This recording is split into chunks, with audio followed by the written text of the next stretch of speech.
to form.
Beethoven?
Like in 3 minutes, so that's why. Let's just do the first 2 lines.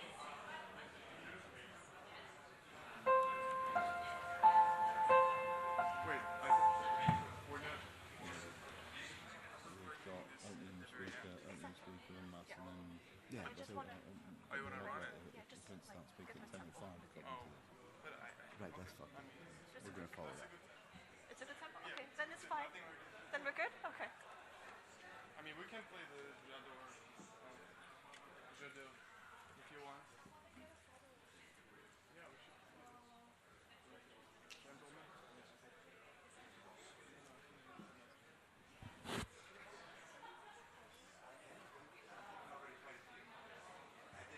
Oh, nice. Thank you. I saw.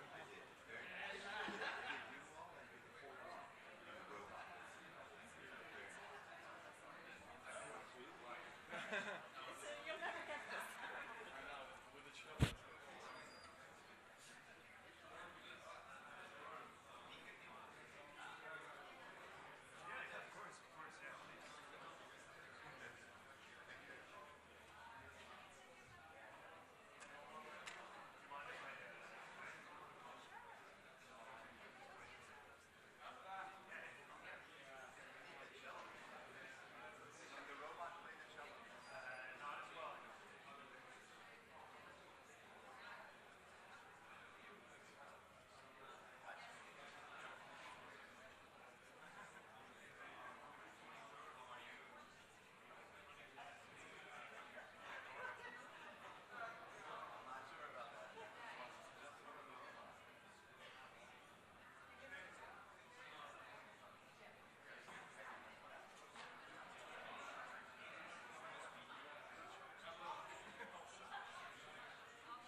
same piece.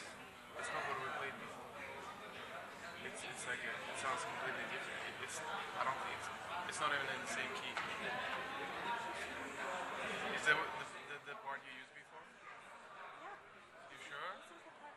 Yeah. It's okay. No, It didn't match at all. it's okay. Let's just do the.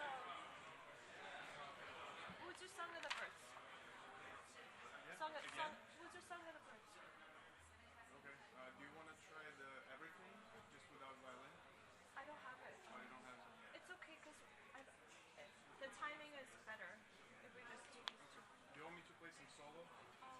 No, because we only have like 10 minutes, and then the conference starts.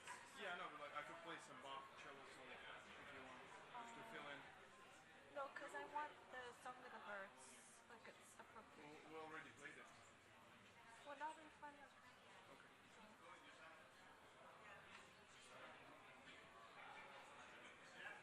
We'll do the Song of the Birds another day too.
Hello?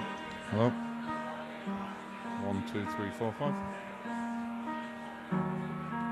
1, 2, 3, 4, 5. 1, 2, 3, 4, 5. Let's go for it.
People could take their seats, please.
Thank you very much, ladies and gentlemen. If you can take your seats, and a big thank you to our colleagues from the UN Chorals. Oh, sorry, I can't pronounce this right, but the two very talented performers who know far more about classical music than I do. Today's going to be an interesting day, and I'd like to start by welcoming the Ambassador of the Netherlands, Her Excellency Lise Gregoire van Haren, to come and introduce the day. Thank you very much. I hope we all learn a lot.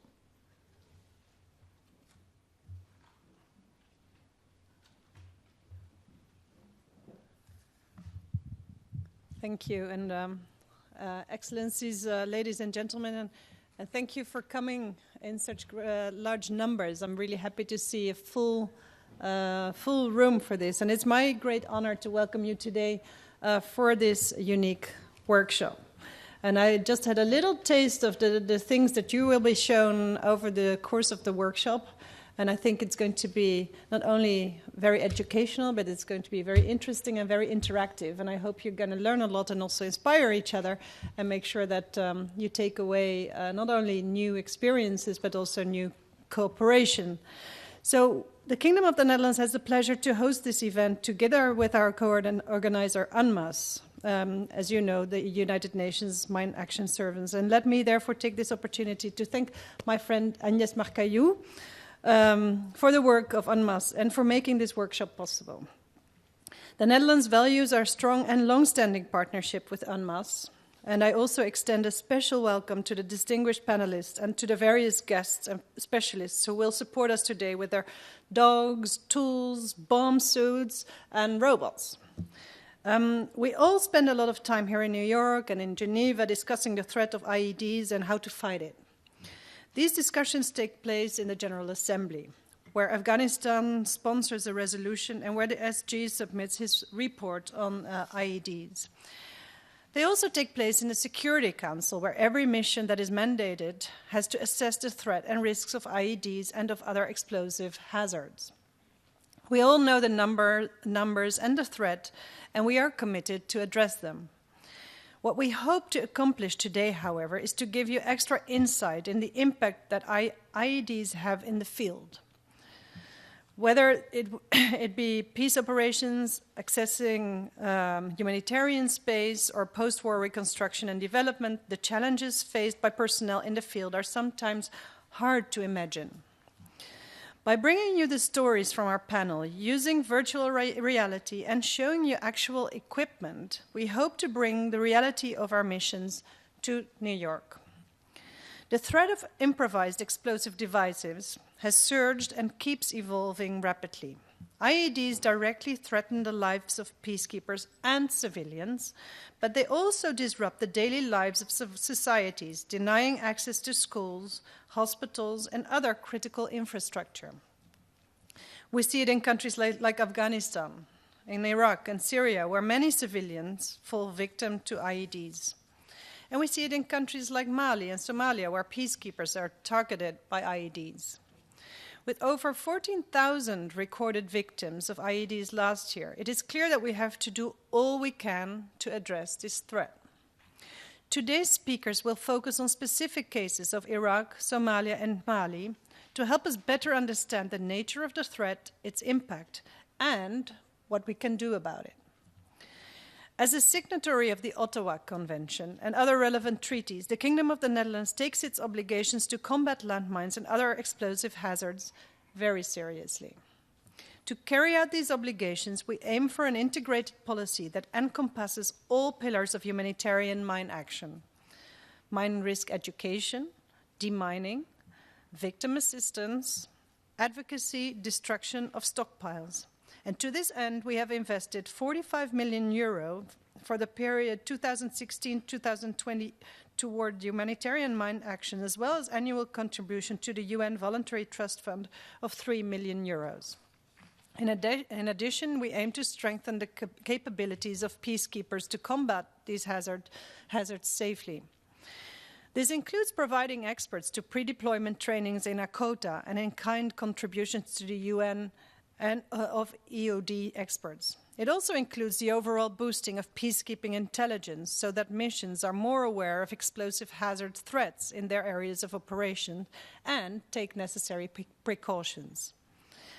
In closing, the Ottawa Convention was signed 21 years ago, yesterday on 3 December 1979. We have made much progress since then, but non-state actors threaten to reverse some of those gains. I invite you to fully participate in the interaction today and to make this workshop as rich and engaging for all of you as possible. It is my true wish that we can take all our that our practitioners have to offer here today and use it towards a more effective policies and resolutions and to fight this menace to the fullest. I thank you very much and wish you a very good workshop.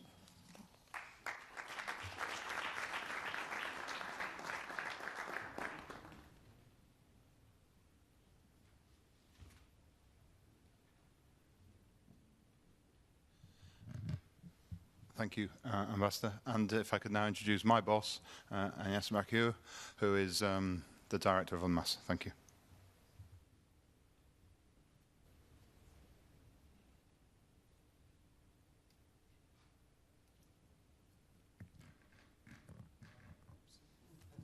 Thank you. Merci, Paul. Thank you. Good morning, everybody. Dear Ambassador, chère Lise, it's really a pleasure to be here with you today. You will have noticed that the partnership between UNMAS and the Netherlands is a very strong one, to the extent that this scarf, not provided by the Netherlands, is worn very proudly today. It is a very strong partnership. The Netherlands is really leading by example. When you're talking about shared responsibility, A4P, this is really what it's about. It's a country that is partnering with a UN entity to make sure that the international agenda moves forward. And this international agenda is what I would say has at its core these days mine action in general. IEDs is, you will see, UN understanding. It is the business of the United Nations, which means it's the business of all of us here. We have seen a surge in the quantity, complexity of IEDs, and this has led to a marked increase in casualties among civilian populations, UN peacekeeping personnel, and humanitarian responders. Ambassador, you mentioned that in 2017, we had seen more than 14,000 recorded IED-related deaths and injuries in nearly 50 countries. Just most recently, in a deadly attack in Kabul, another one, we recorded over 40 dead and 80 more injured. And when we say injured, as most of you know in the military community, when we say injured, this is not something to forget. It can be pretty life-altering, and we must not forget these people. So many modern conflicts and their increasingly urban nature, what we call the urbanization of warfare these days, suggests that this trend is likely to maintain its current course, and it increasingly attempts to hinder the UN's ability to deliver mandates. It tries to obstruct humanitarian responses, weaken stabilization efforts, and disrupt the provision of education, healthcare, and governance. Secretary General Guterres has made it very clear that prevention is a key priority for the United Nations. The UN itself, as I said, is exposed to asymmetric threat. And we see that every day in UNMAS, where we are increasingly requested to survey, assess, clear IEDs and other explosive hazards in a variety of operational contexts, whether in peace operations or humanitarian responses, where the UN faces the challenges posed by the contamination of urban and residential areas. As a direct consequence, UNMAS is called for advisory, technical assistance, direct interventions, a whole array of assistance to troop-contributing countries, police-contributing countries, affected states, communities, whether UNMAS operates under a humanitarian mandate or a peace operation mandate. What is this threat exactly? What is it about? And how can we understand, you understand, their devastating impact far removed from the battlefields where they are in use? What can we do to mitigate the threat of IEDs, to help save the lives of civilians and of our peacekeepers, your peacekeepers? To safely, I would say efficiently, cost-effectively, depending on where you come from. Usually we blend all of this. We have to be effective, we have to be safe, and we have to be cost-effective. UNMAS is looking at enhancing its focus on prevention rather than just focus on reaction. This is a United Nations trend. UNMAS, as is often the case, had anticipated it, has adjusted its response and its means of operating. So just for your information, preventative measures, as I heard in my past 2 weeks in Geneva, preventative measures are not limited to stockpile management, training, risk education, doctrine, capacity building, global engagement, and coordination. Prevention also entails a proactive approach to current and future IED threat analysis in UN planning and programming. And this is not restricted to a military context or a peace operation context. The analysis is going to be different, but the conflict analysis and the context, the situational awareness is absolutely a prerequisite for a good, effective, safe, efficient United Nations. So the development of policies and doctrines at the UN guides the generation of capacity and the operational clearance of IEDs. You have heard, most of you, about the UN IEDD standards, which the UN, which UNMAS developed with the support of some of you, something like a dozen national experts who were current on the threat and who contributed their good practices, their lessons learned, and their knowledge. It was a beautiful exercise of people coming together to understand from different perspectives what we were facing. Well, building on these IEDD standards, these UN standards, it's the UN seatbelt that one has to fasten when it rides a UN car in order not to die on the way. Building on these UN standards, UNMAS is currently engaged in updating the international mine action standards to reflect in a wider perspective, more internationally for all operators, to reflect the lessons learned and also codify the good practices for IED disposal, search and detect, and threat assessment. You will hear today about Iraq, where UNMAS humanitarian response actually supports the implementation of stabilization plans.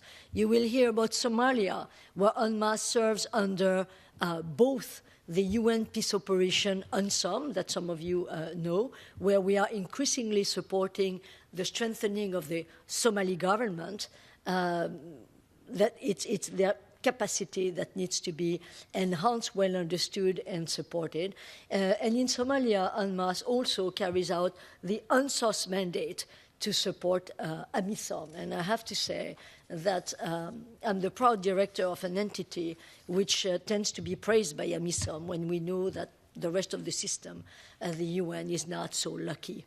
You will hear about Mali, finally, Mali, where UNMAS is mandated by the UN Security Council Resolution 2423 that prioritizes the protection of civilians, the stabilization efforts, as well as the enhancement of national capacities in EOD, explosive ordnance disposal, and weapons and ammunition management, and the training of the MINUSMA troops in countering the explosive threat. So all in all, what we have brought to you this morning is a unique workshop The Netherlands has really invested a lot in this workshop, as has UNMAS. The Netherlands has been kind enough to second to UNMAS a top-of-the-line IED expert, a Navy commander, Mr. Maurer, who's here, and who I can assure you has put his heart into this exercise to do the best he could for the country where he was born and for the United Nations that he has chosen to serve lately. UNMAS and the Netherlands aim for today, I would say in my own words, Liz, you will forgive me to speak for you, is really to ensure that when you leave this room, you will understand why mine action is a prerequisite to most United Nations and other undertakings in today's operational context, why the international community at large cannot afford any longer to relegate this issue as an afterthought, to a silo of some techies. It really cuts across. Last year's Security Council Resolution 2365 highlighted the comprehensive approach to mine action, the advantage there is in mainstreaming this issue. The reform of the UN is really putting mine action as a cross-cutting, cross-pillar issue that will enhance, again, the effectiveness, the safety, the delivery of mandates, and the mobility of the troops. I hope that you will enjoy this unique workshop this morning. It started with a beautiful piece of music. You will understand why we started in such a dramatic and somber way. This is not a fun issue. This is a challenge that all together we will be able to face and solve. And I wish you all the best in this morning. Have fun, participate, interact, and then you will have done something good for the countries you represent. Thank you very much.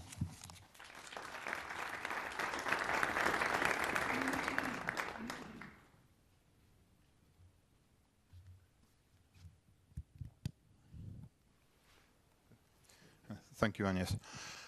Just to introduce myself, my name's Paul Heslop. I'm the head of the operations side of UNMAS, Chief of Program and Planning section here in New York. I'll be your moderator for the day. As both speakers said, this is very much a day about learning and interaction. And to this end, we've moved on to using a technical app called Slido. It's slido.com. If you've got a smartphone or a tablet and you're connected to the Wi-Fi, if you could log on to that now. Throughout the day, there will be a series of interactive events, questionnaires, polls that will be posted by the various panelists to you to respond. And also it gives you the opportunity to ask questions, such as those three up there, and you can also vote on those questions so that we can have an idea of which are more interested in receiving an answer or not, and I will be farming those out to various peoples on our panels. Again, very much about being an interactive day. And as you can see around the room, we have various partners who we work with around the world who provide different technical services and goods to us. We have a virtual reality training capacity over here for the use of detectors, another virtual reality system for looking at how devices are assembled or the components of the devices. We have a man who's going to be getting quite warm in a bomb suit at the back. We have some models that have been assembled at the back of various types of IEDs and issues we can find. And then over on this side of the room, we have some of the robotics and remote operated vehicles that are used in the sector. So again, very much about being a very interactive day. Please do not be afraid to ask any question. One of the interesting things when I get to speak to schools is that children are never embarrassed about asking questions, and so they ask really good ones. Today, because of the anonymous feature on Slido, you do not need to feel that you can be embarrassed by asking a bad question. You can only ask a question that makes it more challenging for us. So please feel free to interact and take advantage of that. The purpose of the workshop is to introduce how UNMAS and our partners work with regard to IEDs, but also, again, UNMAS is very involved in mine clearance, supporting peacekeeping. So if you have any questions at all related to what we do, we will hopefully be able to answer it. Around the room, we have our 3 in-kind experts who are provided on the IED front, which is Will Mulder here, Brian Sand, who's hiding somewhere at the back, and Alex Riebel, who's also at the back. From our field programs, we have, I'll start this end, Greg Robin, who is on our Iraq program. We have Justin Smith from our Somalia program, Malcolm MacArthur from our Mali program, and Paul Janssen, who's from the Netherlands and has operated in an IT environment in many countries, but we'll be talking about Mali. And then there are other colleagues in the room from here. I see colleagues from UNMAS programs in Afghanistan, Somalia, and with some of our desk officers who cover the various programs between us. So I think we've got a fairly comprehensive team in the room today who should be able to answer most of your questions. The 3 themes that we're going to be looking at today is Iraq, clearing the hospital in Mosul, Somalia, how we mitigate the IED threat, and Mali, the IED threat, and how it works convoy operations. I would say that perhaps of interest to these, in the last 3 years, all 3 of these projects have been nominated for SG awards, and you know, we received one this year for the Mali program. So you know, this is something that has been taken very seriously by the system. We're going to try and make a connection to the vendors, and one of the questions we get asked a lot is why are these operations so expensive, or why is it so technically complex? And again, with the vendors and the technical expertise we've got in the room, hopefully we can address some of those questions. But it's not quite as simple as it was when I first started clearing mines in Mozambique in '94, where you had a traditional barrier minefield with relatively high metal content mines that you could pretty much roll up using traditional demining techniques. The world has evolved, the threat has evolved, and there is a lot more technology and a lot more best practices. And as Agnes mentioned, you know, the development of standards and the rolling out of those standards and bringing people up to an ability that they can operate safely is key to ensuring that, you know, civilian and peacekeeping colleagues, you know, are able to fill their duties as best as possible. There will be a light lunch provided outside. It's not possible to bring food into the conference rooms, but the vendors and the implementing partners will be here throughout. So please feel free during lunch to pop out, grab a sandwich, eat that, and then come back in, or interact with the vendors and then go out and grab a sandwich or a drink. Please, please, please take advantage of Slido. This is the first time we have used this system in New York for an UNMAS event, and we're really keen to see how it works, and you know, roll it out and see whether we get whether it's worth doing. And please, all of the devices here, unless you are told different, do not contain explosives. So don't worry about that. And so I will now hand over to Greg from Iraq, who will give us his presentation. Thank you, Paul.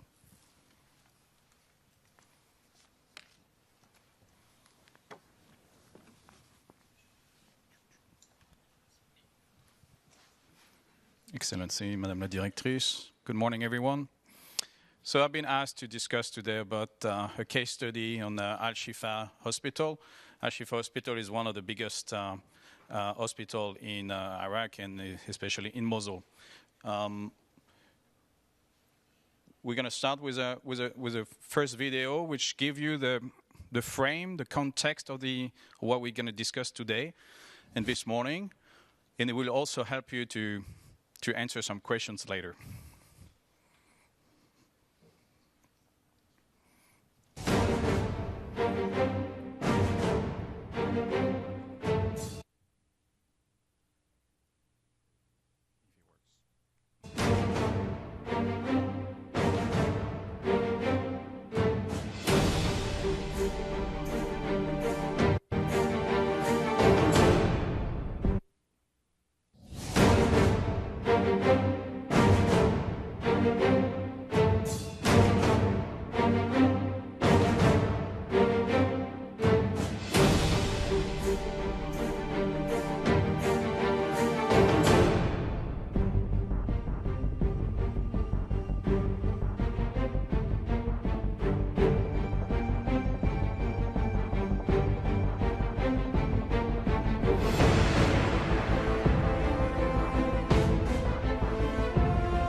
So first video explaining a bit, showing a bit of the situation on the ground. Most of the part of this video are from, not me. Most part of this video is from Almaden district where the hospital is located. So this is the area surrounding, in fact, the hospital site. The complex itself contains 115 buildings. So you can imagine when you receive the task as a project manager like I am, you say, you're gonna clear this site in this condition. It's a very complex task, and I'm gonna explain to you why. Why? First question is, why did we clear initially this site? One of the reasons is because the task has been given by the government of Iraq through the fund of the FFS, the Fund for Stabilization Committee, with UNDP. So UNDP provides us the list, the priorities, and we conduct the clearance task with the partners, with implementing partners.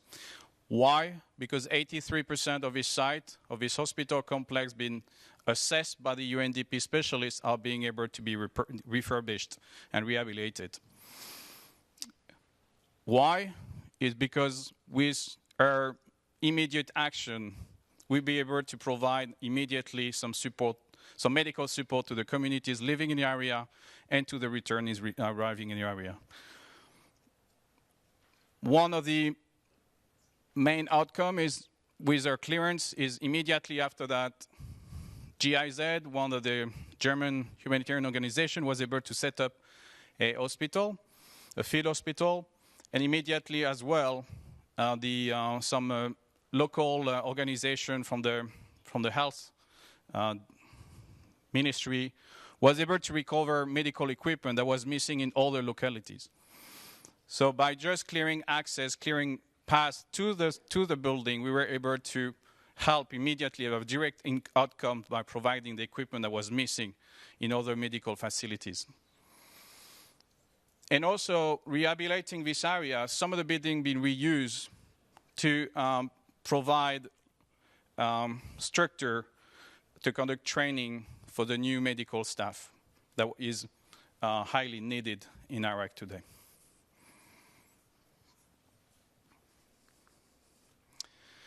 So this is a video showing the complex itself to give you a bit of context again.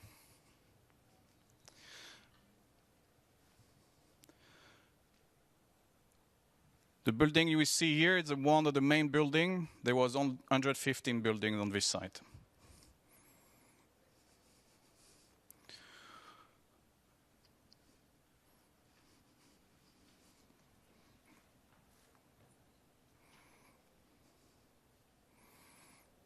All right. So the first question we would like to ask you through Slido is, what kind of explosive hazard were found in Al-Shifa Hospital, do you think? What kind? You have several answers. And we give you a bit of time to answer.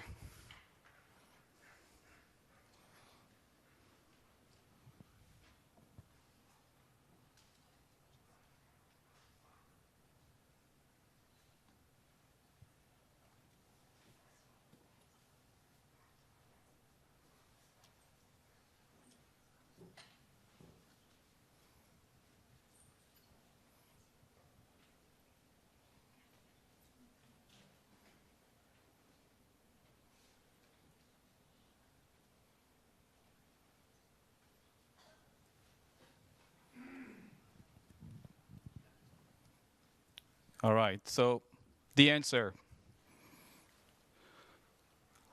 All type of conventional weapons are found, in fact, in this area. Why? Because of the nature of what happened there. And I will detail it.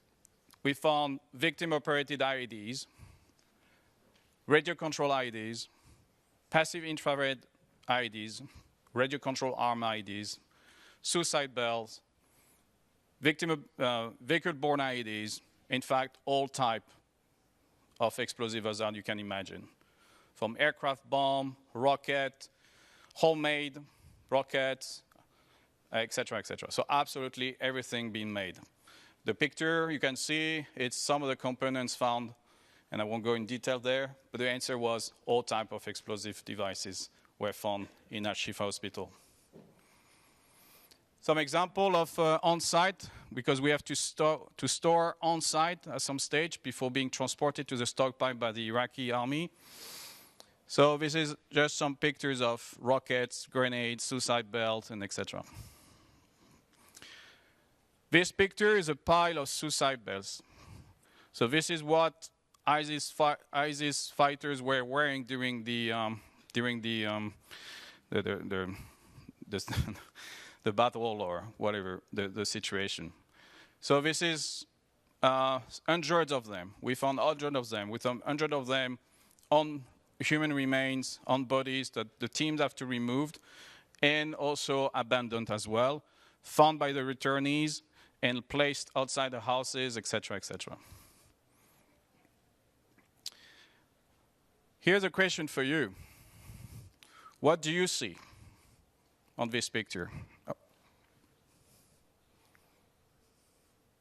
This picture was taken in Al-Shifa Hospital, so on-site, that we are talking about today. This is what it is. So an arming system is a passive infrared system with two explosive main charges, or pieces of rockets, and covered, hidden with some bandages. This is a device after being dismounted by the team. As you can see, hard to detect, hard to see for non-specialized unit. Another question for you.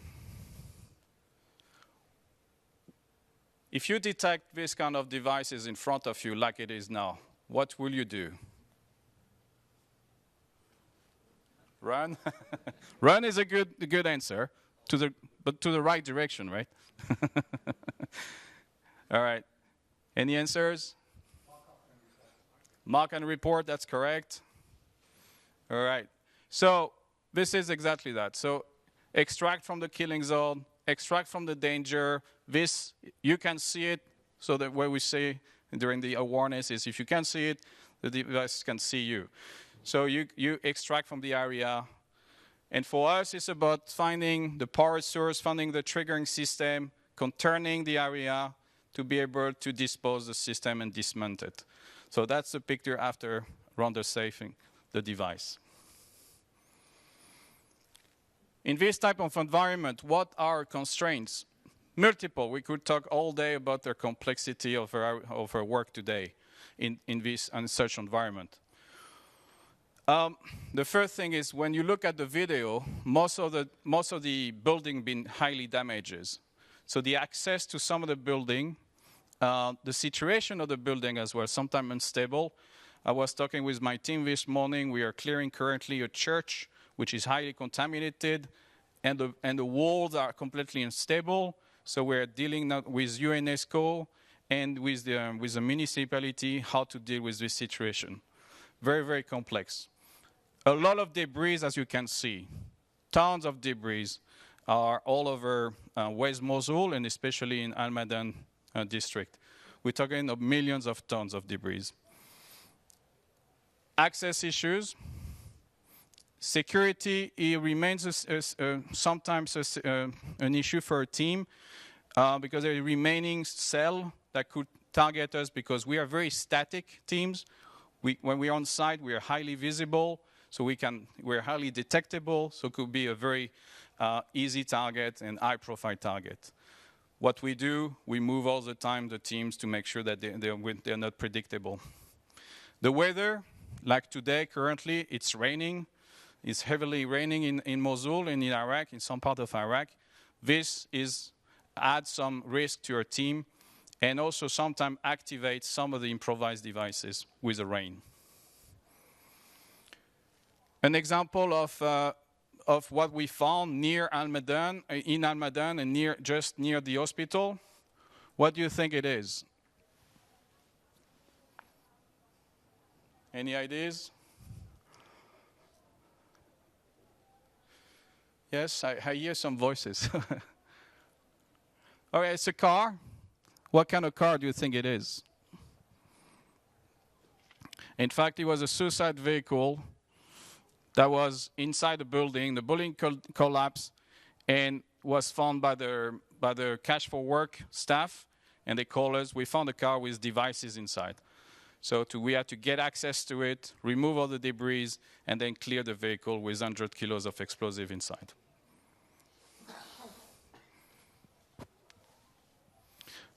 The next one is a demonstration by the EDD. Do you have any question for the moment?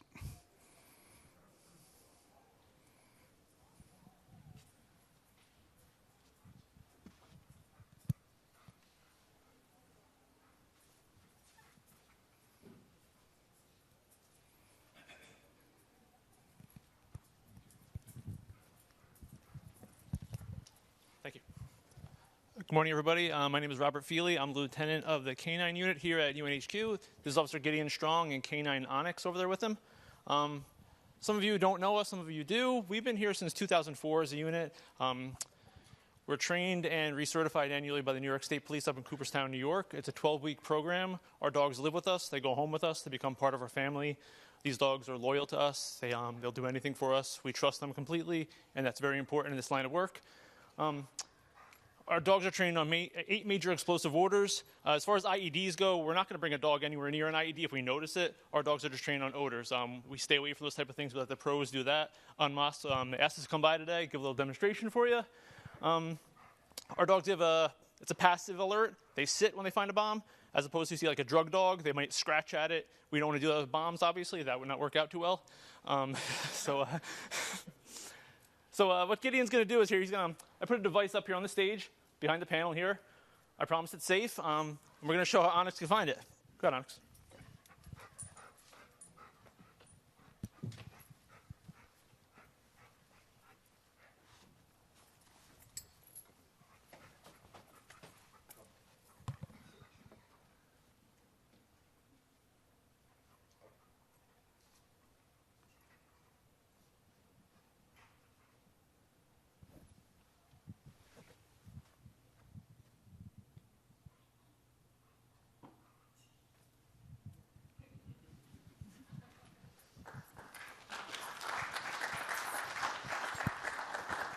So now Onyx gets his toy. He did a good job. It's basically a black powder device up there. I put something simple. That's it. Thank you.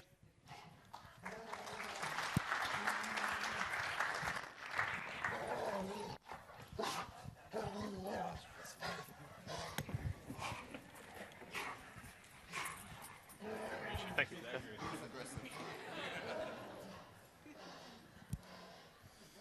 I wish I could be that good to detect IEDs, but... All right, so...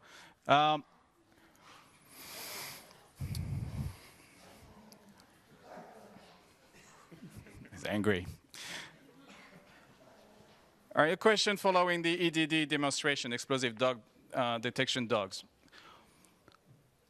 What do you think about our team? What kind of threat do you want to protect against in this kind of environment? Going back to Al-Shifa Hospital, what do we want to protect again for a team? What's the primary risk? And there could be multiple.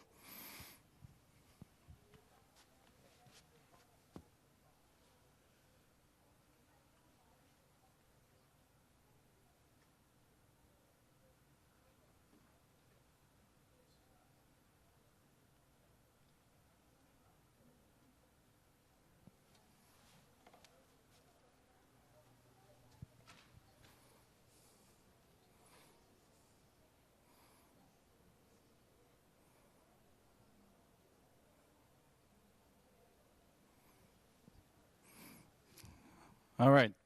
Interesting answer. IEDs. Yes, that's why we're there. We're clearing explosive devices and IEDs, including IEDs. But it would be too easy for us if it was only this. We're dealing with IEDs, we're dealing with all of these explosive devices, but also we have all the other threats around us.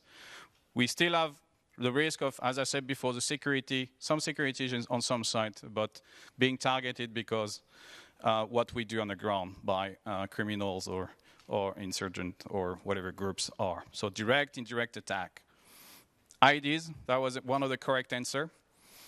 Chemical hazard. So every month on this specific site we found chemical weapons produced by ISIL because it was a production site for weapons and ammunition, including chemicals. So it was not rare to find chemical weapons for a team, which make it difficult to identify if it's a rocket, is it homemade explosive inside, or is it chemical. Collapsed building, most of you also acknowledge the risk of collapsed building. You saw the video. This is a high risk for a team that being inside a building and the building collapse. Especially now with the heavy rain, for example, some of the buildings are really, the structure is really weak. This is a hospital. As you can imagine, there is medical equipment. Some of them have contain sources for X-ray machine or this kind of things. What happened to this machine when it has been bombed? Where is the source? Some of these are a risk for teams. There is one, for example, one of the units where was specialized for the X-ray. There was a VB IED, a vehicle-borne IED inside, led by ISIS, and it was exploded on site, which means that everything being contaminated, the entire area was being contaminated, decontaminated by and checked by the Iraqi forces. Then we can get access to it. Biohazards, again, it's a hospital, blood, human remains, all kind of biohazards. And others, all type of different risk, chemical such as chlorine, containers, all those kind of things. So it's not only about IED, it's not only about explosive devices. Next question.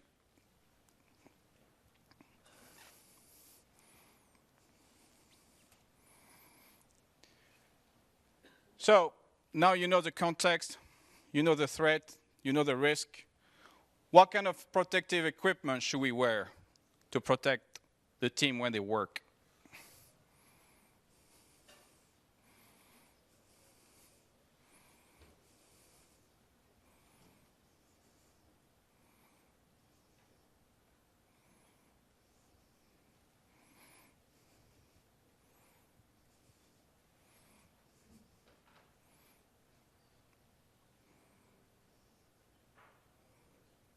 All right.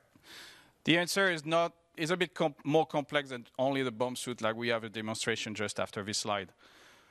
It's all of this protection equipment.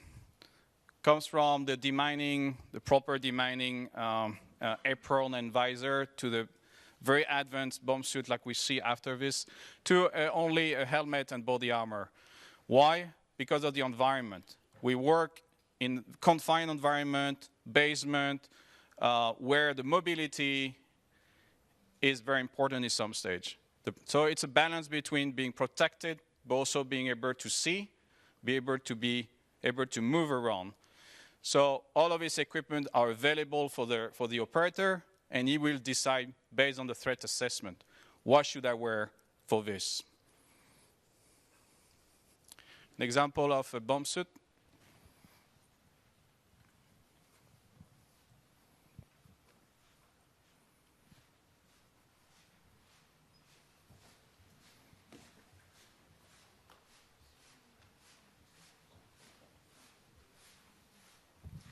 Good morning, everyone. My name is Scott Teal. I'm the product line manager for personal protective equipment at MedEng in Ottawa, Canada.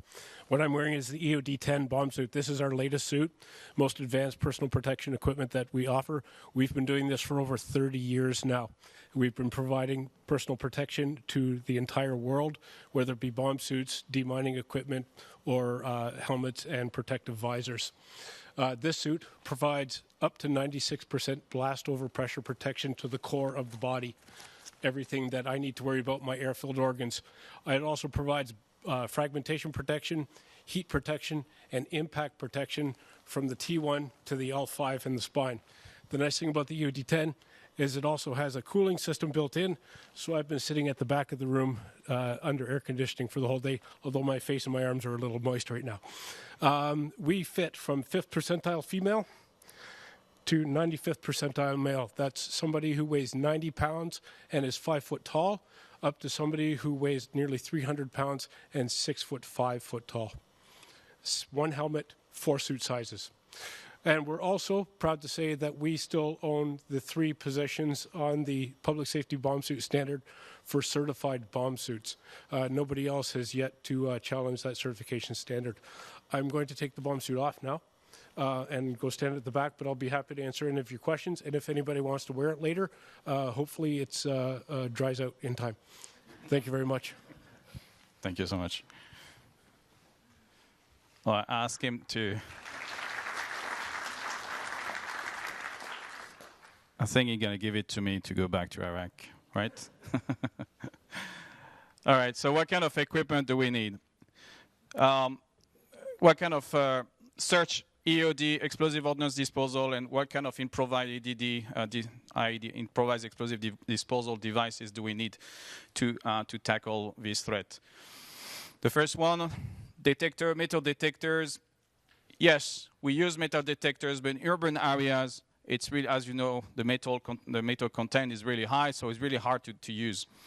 Dogs, as a very brilliant demonstration before, it could be very, very useful, especially for quality control.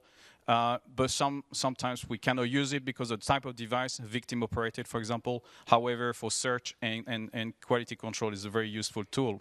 Explosive, of course, all the miners, searchers, IED operator use explosive. However, in Iraq, we have restriction. We cannot use explosive. Only the Iraqi forces are allowed to use it. So we cooperate together. It's a good coordination. There's no problem with that. The armor is a system that will dismount an explosive component, an IED component, such as a battery, such as a detonator, etc., a package.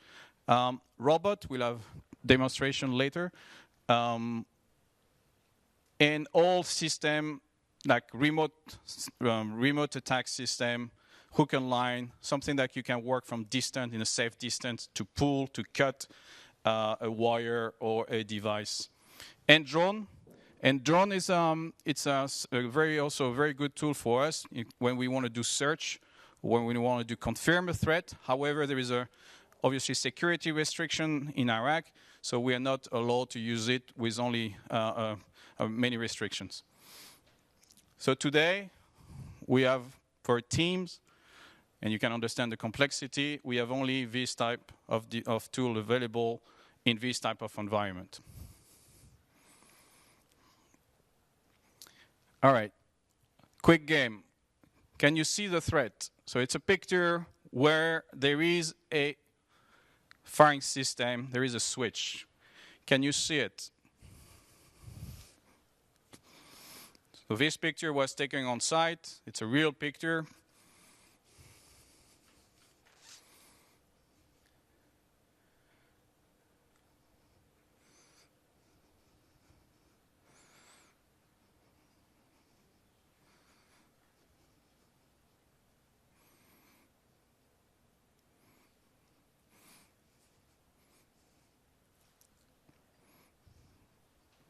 Okay, so the 16%, we're going to recruit them immediately. Okay. All right, to show you, this is one of the switch. Well, what we call a crush wire is a different name for this. This is victim operated system, very, very small. You put a pressure on it, it closes circuit, and obviously with an electric system, activate the device. Very, very small. You will find them all over the liberated area from ISIL. ISIL use them in a large number. Very, very dangerous and very hard to detect. What can you see again? Can you see something? Yeah, I see some fingers pointing. 40 millimeters grenade, rifle grenade. Why are we showing this picture? That's, again, from site. The reason why we're clearing site is because we want to remove immediate threat. These munitions were not used. They were just abandoned. However, they can reuse very, very quickly and transform for IEDs or transform for airdrop in improvised munition by criminal group or terrorist group and been reused again. That's why we clear site to remove all the threats. Finally, what do you think is this device? Is it an IED or not? We could put a slide, in fact. All right. So it was, in fact, these toys were used as a battery for an improvised device, and also as a victim-operated switch. So as you can see, improvised device could look like everything. Everything can be used to make an IED. So the complexity of clearance is because it's not anymore a minefield. It's not anymore a battle area. It's more than that in Iraq and probably in other contexts, such as Syria, for example. It's not only about surface and below. It's all around. It's the three-dimension threat, and we call it walls and wells, surface and above. As you can see from the pictures, some of them are very sophisticated. What we face also, it's a large scale. Numbers of IEDs we've never seen before. And the security situation obviously has an impact on the teams. Finally, case study, what did we find? What did we achieve for more than a year of clearance on this site? Square meters, numbers of IEDs, numbers of VRW. But at the end, the most important is what? It's the outcomes. Why did we clear this site? After this site being cleared, this hospital can be rehabilitated, refurbished, be operational again, provide medical support to an entire community, helping the returnees to go back and be able to live correctly. We do the same with schools. We do the same when we open the bridge. It's not about how many devices we found. Even we found 2, but we have hundreds and hundreds of thousands of people driving through this bridge, having access to the medical facility when before they have to go all around to find another bridge. Today, we are clearing, for example, in Kirkuk, electric line. If you look at only at the square meters being cleared, and compared to another one, it doesn't say much.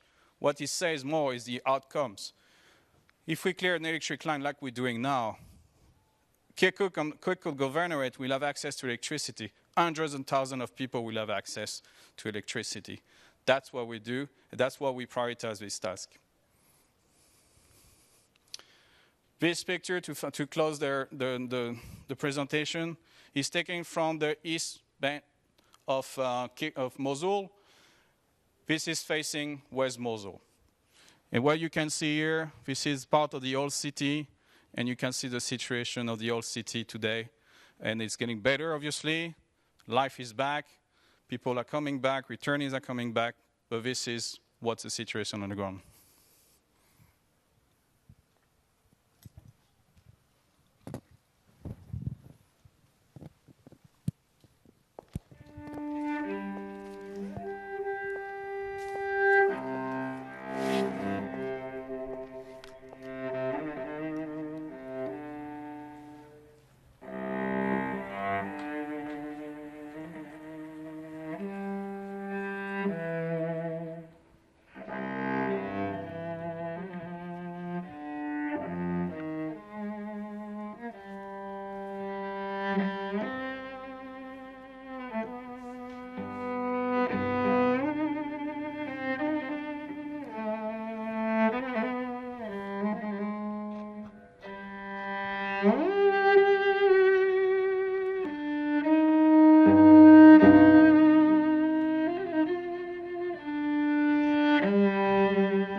Hi, thank you very much for that performance.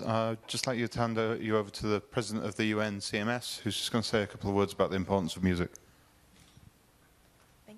Thank you. Good morning, ladies and gentlemen. I'm Brenda Vongova, the founder of the UN Chamber Music Society, and I'm very honored to be here.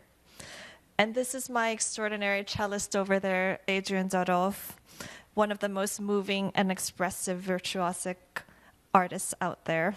And I'm so grateful to have him here with us. Music holds the power to promote hope and peace. Well, as you can see from the film you saw just now, music simultaneously holds the ability to help communities to more deeply grasp complex and disturbing topics. As you can see, UNMAS, in its work to rebuild Al-Shifa hospital complex near Mosul, the second largest hospital complex in Iraq, created a powerful film of hope with the maestro and cellist Karim Wasfi from the Iraq National Symphony Orchestra. In this film, Maestro Wasfi and the UNMAS program in Iraq successfully joined efforts by using music to promote explosive violence reduction and reconstruction. The scenes of the cello being performed in the destroyed buildings of the hospital where approximately 2,000 explosive hazards were removed by UNMAS symbolize how music, a universal language, holds the unmatched ability to empower us to build a better future. Music can uplift us and unite and give us hope. I would like very much to thank the Mission of the Netherlands and UNMAS for kindly inviting us to be part of this special conference. We are supporters of UNMAS's efforts, and I hope you'll enjoy the rest of the conference. Thank you. Thank you very much. I was going to say I had the pleasure to go to Mosul. I went to Mosul earlier this year in May, and having been in this sector for nearly 25 years, I've never seen anything quite like it in terms of technical challenge, IEDs, unexploded ordnance, debris, suicide belts on bodies, human shields who had been belted up and then had died as collateral damage, and the task that had to be undertaken to deal with that. And now we've been asked to assist under Resolution 2379, which is the prosecution of potential war crimes in Iraq committed by ISIS, and again a number of war graves that may have been contaminated or booby-trapped. So Iraq is an incredibly challenging environment. It's very interesting to see what has been achieved, and I think the guys on the ground, every day they are role models to their community, and they make things happen. We're now going to move across to another part of the world that suffers from a similar problem, slightly different context, and this is Somalia, where, as the director mentioned, we've been supporting Amazon and the UN mission in Somalia since 2009, and so I'll hand over to Justin. Thank you, Paul. As Paul mentioned, my name is Justin Smith. I'm representing the UNMAS mission or UNMAS support to the African Union mission in Somalia and the UN mission in Somalia. So today I don't have any fancy films or music. I'm just gonna get right to the point, talk through the current IED threat in Somalia, how the UNMAS program there has supported the African Union mission in Somalia with their 22,000 police and military troops that support that mission, and then some of the lessons we have learned over the last 5 years and how that's applicable to how we move forward. So with the current threat in Somalia, I'm going to talk about the evolution over the last 5 years and then what it looks like now. The photograph in the background is the Zobe Junction attack, which took place last year, October 14th, 2017. 655 Somalis were killed in that single attack. So it's very significant and still resonates with all the Somalis when you talk to them now in Somalia. So Slido question, let me see. How many kilograms of explosives were used in the Zobe Junction bombing?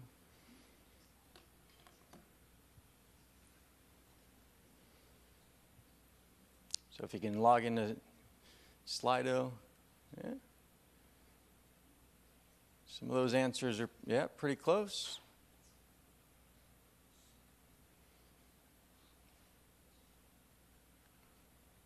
Yeah, so it's, the assessment is between 700 kilograms and 1,100, so you guys are all on target with that. Good job. Oh. What was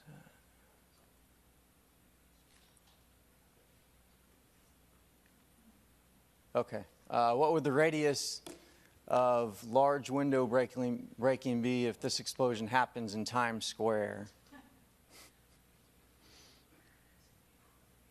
So what's the radius around an explosion that size?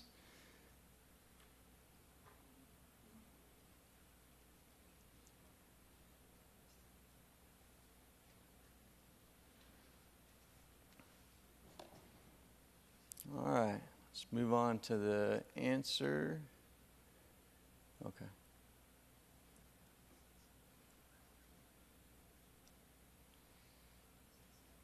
All right, large window, so 970 meters.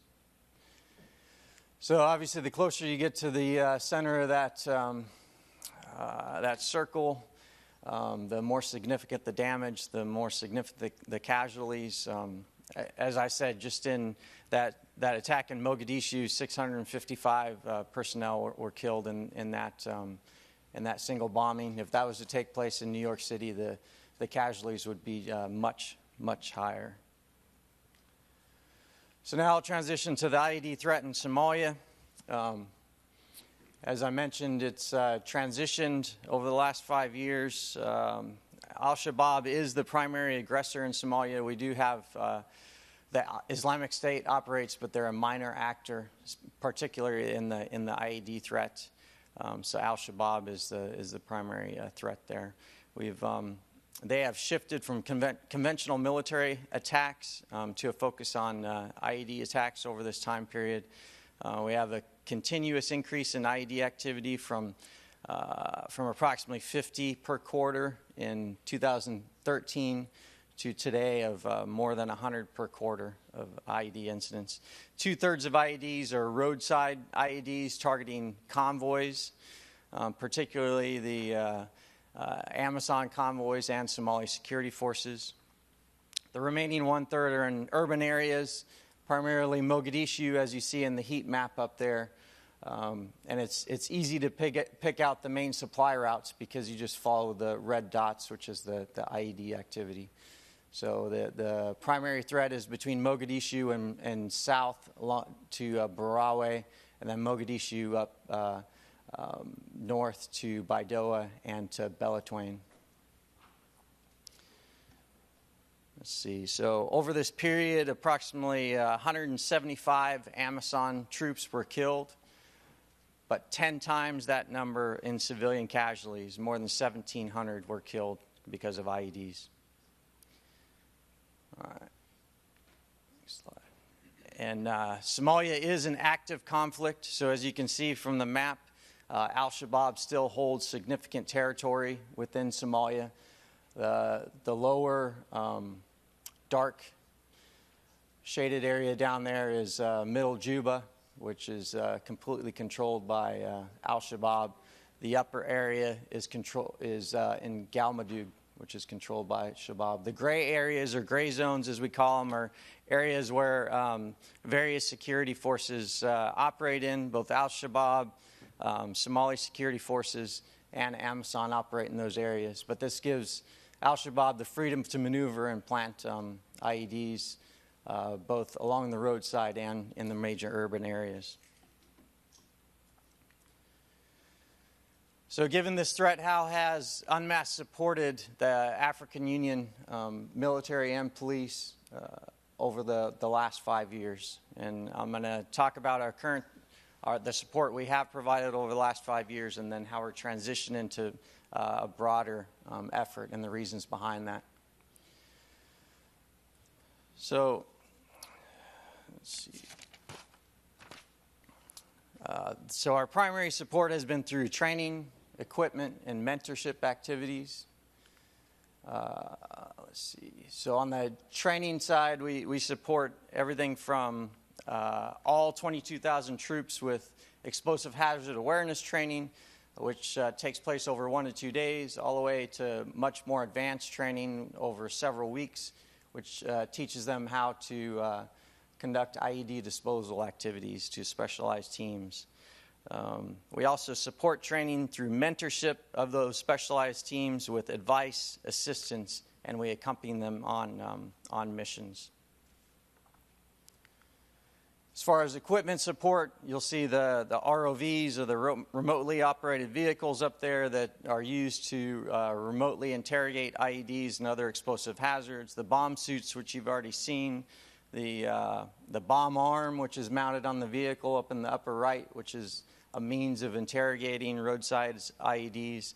And then metal detectors and other personal gear that they use to search and detect IEDs.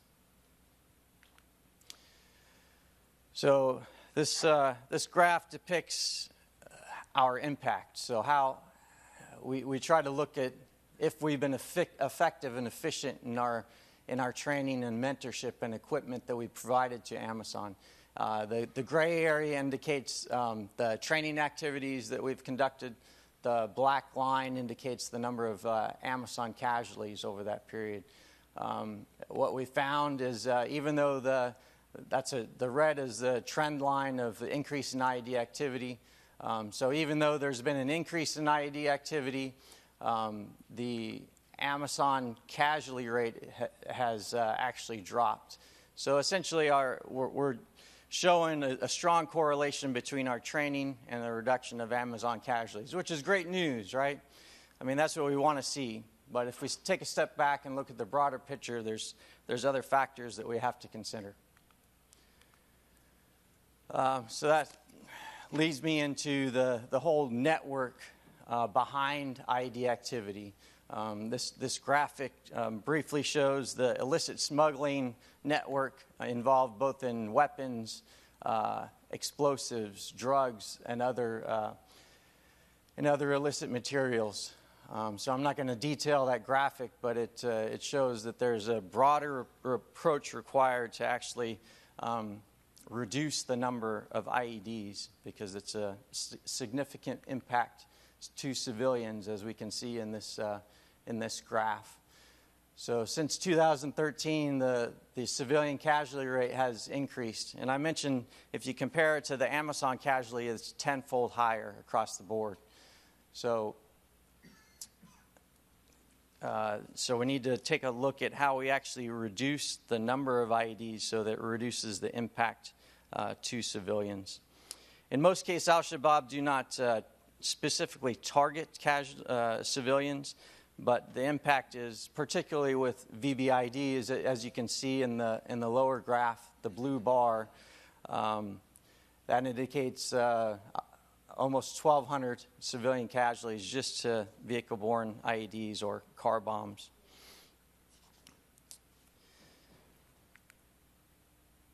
So this transition to looking at degrading the network, to predicting some of these events, to preventing some of them from happening, takes a different approach from actually looking at the device and simply training, equipping, and mentoring, to actually looking at that network behind it. It requires partnerships with other organizations such as UNODC, the World Customs Organization, Interpol, and also requires UNMAS to conduct analysis internally so we have a detailed understanding of the problem, and we collaborate with international partners to actually degrade IED activity. So we'll move to a Slido question. How can we degrade these IED networks within the UN context?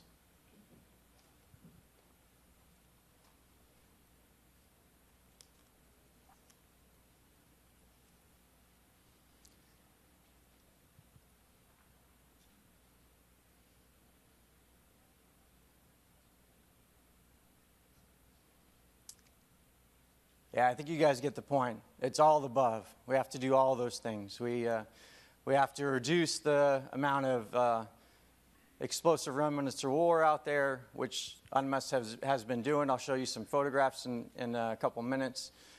So much of that network is currently within the borders of Somalia. The main charges for the IEDs are essentially harvested from explosive remnants of war. But there are components that are required for these IEDs that are actually imported through these illicit smuggling networks. So we have to understand that, along with understanding the financial flows, which Al-Shabaab has substantial financial resources. In fact, there is some recent analysis that shows that they probably have greater financial flows than the federal government of Somalia currently.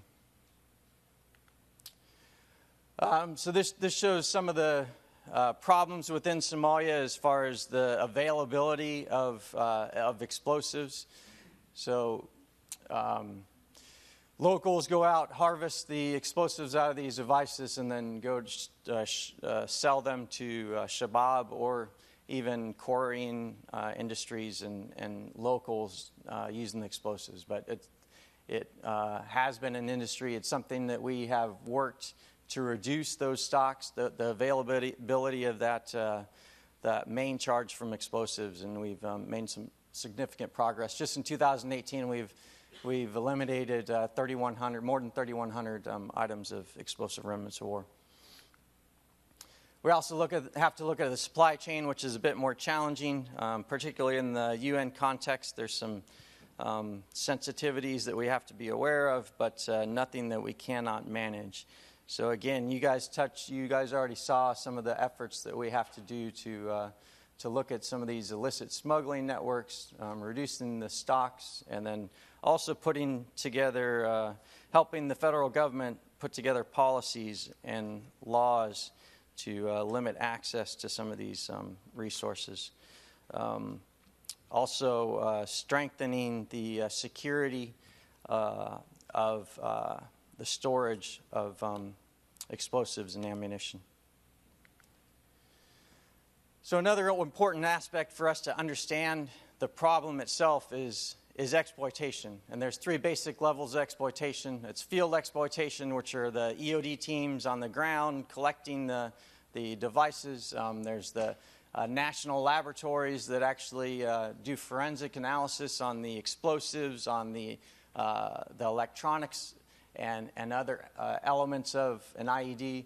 And then there are level 3 up there is a detailed scientific exploitation, which there are a couple international labs. For instance, there's the FBI's TDAC lab, which is a Terrorist Explosive Device Analytical Cell that has a much more scientific capability.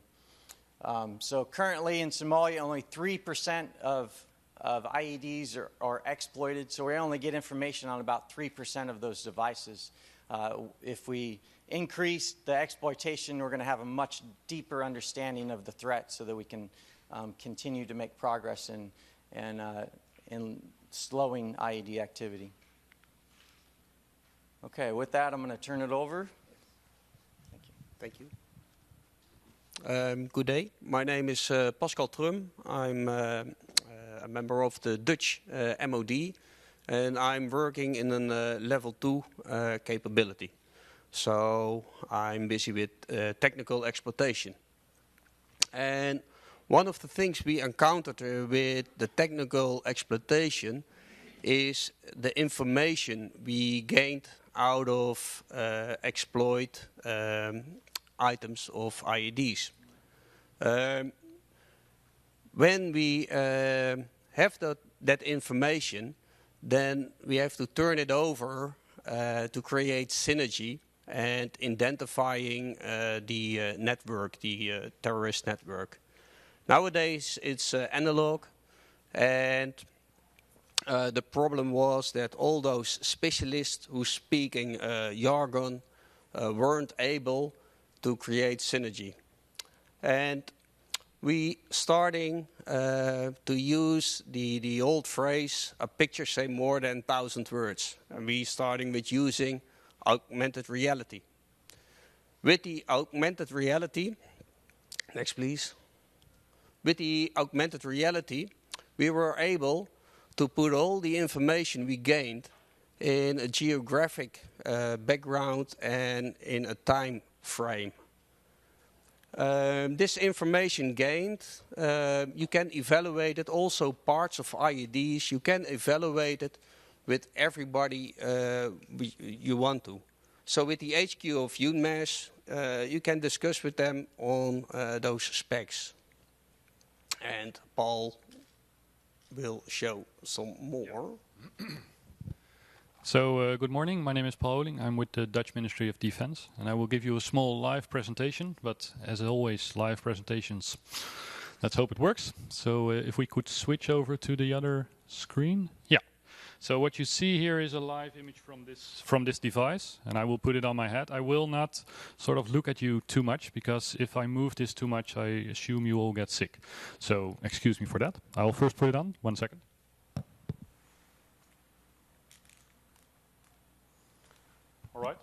All right.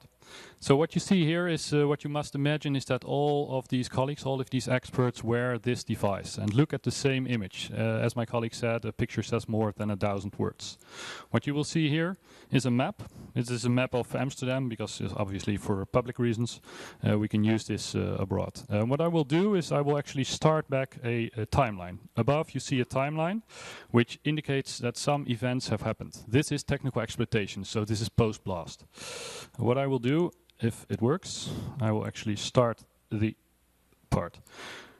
What you will see is that in the end events will pop up. And these events, I hope that all technical things work. Yeah. So what happens? You see here an incident, an IED incident. I will zoom in a bit more so that you can see it. On this geographical location, an IED incident occurred, and you see some SIGINT of the possible perpetrators moving away from the incident. Other incidents will occur. I will show you a bit later. What I also can do is I look at this specific incident, and if technology allows, I can open up what objects were found on that location. As you see, these are objects that came out of this location. These are 3D visualized objects. What I can then do is I can move them around.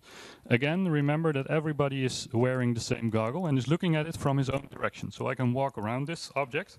I will not do that too much so that you can still see it. As you can see, this is a pressure plate with a X-ray image of it beneath. You can add all sorts of information, by the way, to all these objects. What you see now, if I, oh, yeah, technology allows. For instance, we have a chemical combine. I'll put it here. Again, imagine colleagues walking around. And what I want to do is I want to demonstrate to you is that I can explain and discuss with my colleagues. I can start a conversation to explain to everybody what did I just found and what did I see. I can open up this can and I can actually look into the can if anything would be in there. And I can tell my colleagues, okay, I found this can on that specific location, and that tells me this information. What I can also do is find another object. Again, these are all objects found on the same IED location. This is one of the devices, and as you can see here on top there is a fingerprint. So what now happens is that a forensic intelligence person who has knowledge of forensic aspects can explain to an analyst what is actually happening here. I found this fingerprint on top of this device, and I can actually make a linkage. As you saw, there popped up some ID card. I'll just zoom in a bit so that you can see. This is not a very convenient position, obviously. You can see that we found a person who has a rule to this incident. What now happens is that we can explain, we found this on top of this. Or a better example, we found this on the inside of the duct tape, which provides us with information on the role of the person connected to this incident. As you see, here is the map again. I will not move too much, but this was the incident I just selected. In time, other incidents have occurred, and one of the incidents was an incident here where someone was shot using a handgun. I can open up the handgun. I hope you all see it. It's located here, so I'll have to walk over. And as you can see, another fingerprint was found on this device. And if technology allows, I can show you. This is the same identity card, which means that technology, that these two incidents have a relationship with each other. So what we now have done, I'll turn it off. What we now have done is we have given the ability for experts to discuss on their findings and to be able to share those findings not only on site, so this is a level 2 exploratory laboratory in mission area for us for military purposes, but it also means that reach-back capability can be introduced. I can put on these goggles and be in the Netherlands and just review the same information and discuss the same information and add information to that platform. So this is a small demonstration. This is one of the demonstrators that we have built. Obviously, you've seen the demonstrator. And we introduced other topics, including sort of search, in which you can add, we have done some things with buildings which are outside to create a... You can use the technology for all sorts of purposes. So this is the demonstration. Thank you. Oh. Yeah.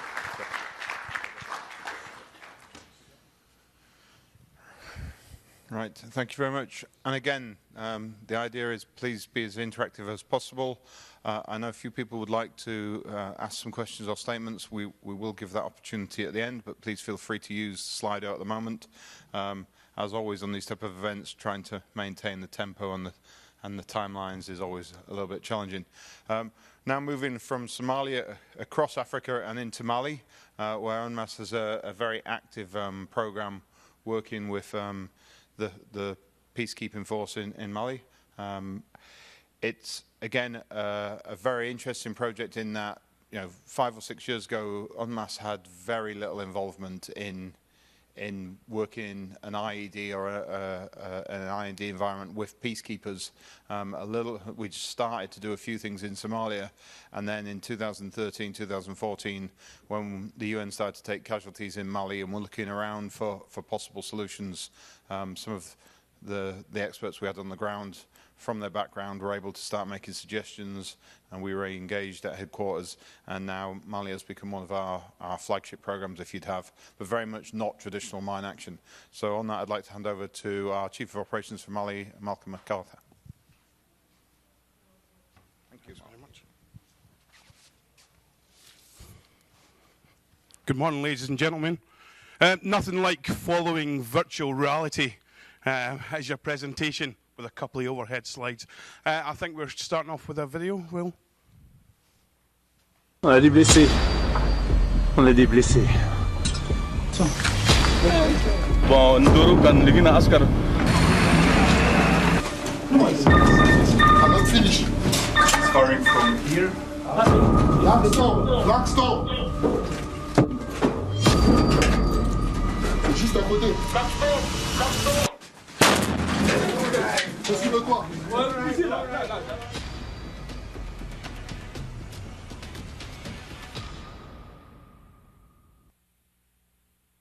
In January 2017, a suicide bomber drove a car filled with explosives into a military camp in Gao, killing 77 people and injuring at least 115 others. It was the most deadly explosive attack in the history of my country. So now they are using these mines, these landmines, inside the cities, on the roads, just to kill or to threat, to create a mentality of fear among our populations. It's sad what I'm saying, but we are suffering. Our people, women and children especially, we are suffering. It's about life and death on a daily basis. So the environment is tough. There is no doubt about it. But we are also committed to fight for our stability, for our security, all our people. The soldiers have been trained by our national effort, but also by our partners, to face this challenge. With our limited resources, we are buying equipment, very expensive, but we have no choice. to save the life of our soldiers, but also to protect our people. I'm really happy and thankful to UNMAS. You have been there on our side through MINUSMA,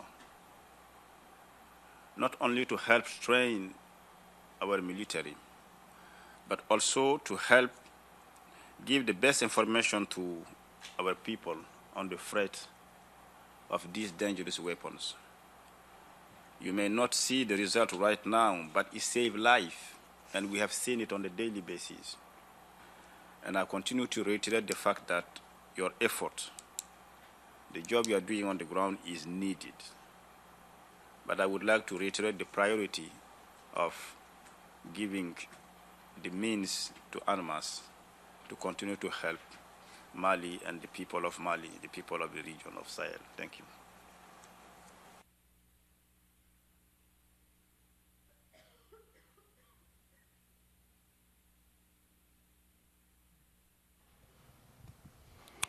Okay. I think we're going to start off with me trying to work out how this microphone works. Is this on? Cool.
Okay, the video set the scene for the IED threat in Mali. What I'm going to concentrate on this morning is just how that IED threat affects convoy operations within the theatre. So I think we're starting off with a Slido question.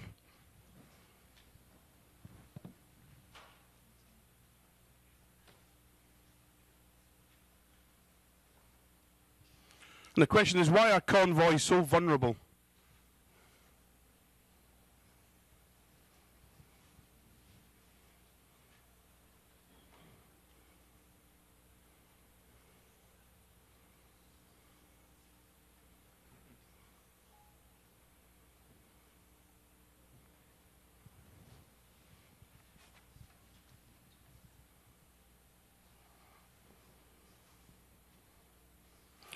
Okay, we've got results there. I think what we were going to see was actually all of it. Convoy operations. We have to supply the camps in Mali, in the central regions and the northern regions. We know this, but terrorist armed groups also know this. They know that we need to do this on quite a regular basis. They know we're going from Camp A to Camp B, so they can predict the route. The convoy, it's a very, very slow-moving beast. There can be between 50 to 150 vehicles within one single convoy. We've had up to 200 vehicles before. On top of that, we're taking vehicles, civilian drivers, military drivers, experienced military, inexperienced military, force protection, putting them in one great big convoy and expecting them to stay in line to keep discipline. The terrorist armed groups themselves, as they roughly know when we're going to go, as they roughly know what routes we're going to take, they can have pre-placed spotters, generally the local national population, who live along the routes that we choose. And they can simply phone ahead, radio ahead, to let the headquarters, the terrorist armed groups, know that there's a convoy coming along. It gives a lot of time to retrieve and in place any IED. On top of that, we have the routes. We have civilian vehicles meant to drive on metalled roads, and we're expecting them to go on convoy routes, which are dirt tracks, wide open desert, and in some place, very, very channeled soft sand. The actual threat to the MSR is similar to what Justin showed for Somalia. If we go through the slides here, through 13, through 14, all the way up to this year, you can see those red dots are all IED incidents that have happened. And it quite clearly paints a picture of where those main supply routes are. That's how heavily we are attacked on convoy operations.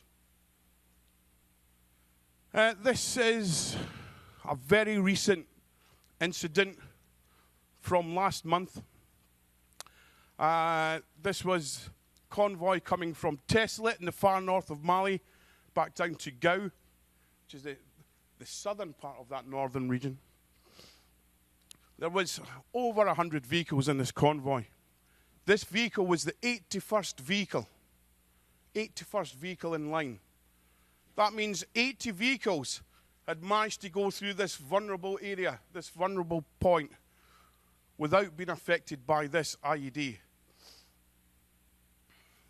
Why this vehicle? Again, a civilian vehicle with a civilian driver may be quite poorly educated in terms of the IED threat. He decided that his truck couldn't follow the route because it was too difficult. So the commander had actually bypassed the main supply route, thinking the main supply route had to be avoided, and he was quite right. This truck peeled off from the main convoy and chose its own route, which was the very obvious main road. So after 80 trucks went through, this truck pulled off and hit a simple victim-operated IED consisting of a pressure plate and about 10 to 15 kilograms of high explosive. The terrorist armed groups in Mali over the last 5 years have started making the explosive charge bigger. Typically we were seeing about 5 kilograms. Now we're seeing 10 to 15 kilograms, up to 20 kilograms. And the explosive charge is placed much better these days, so it has the most effect on the vehicle, as this slide demonstrates here. So, next slide or question.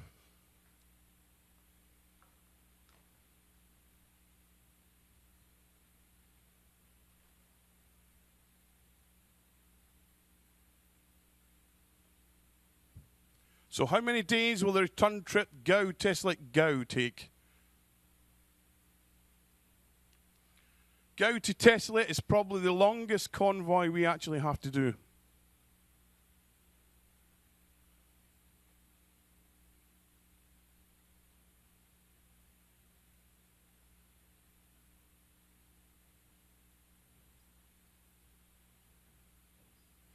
Okay, that wasn't too bad there, actually.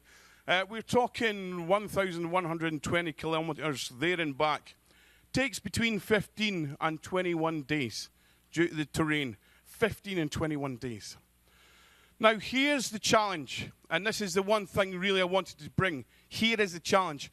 On that convoy, that 1,120 kilometers, there is a 50% chance that there is going to be an explosive device.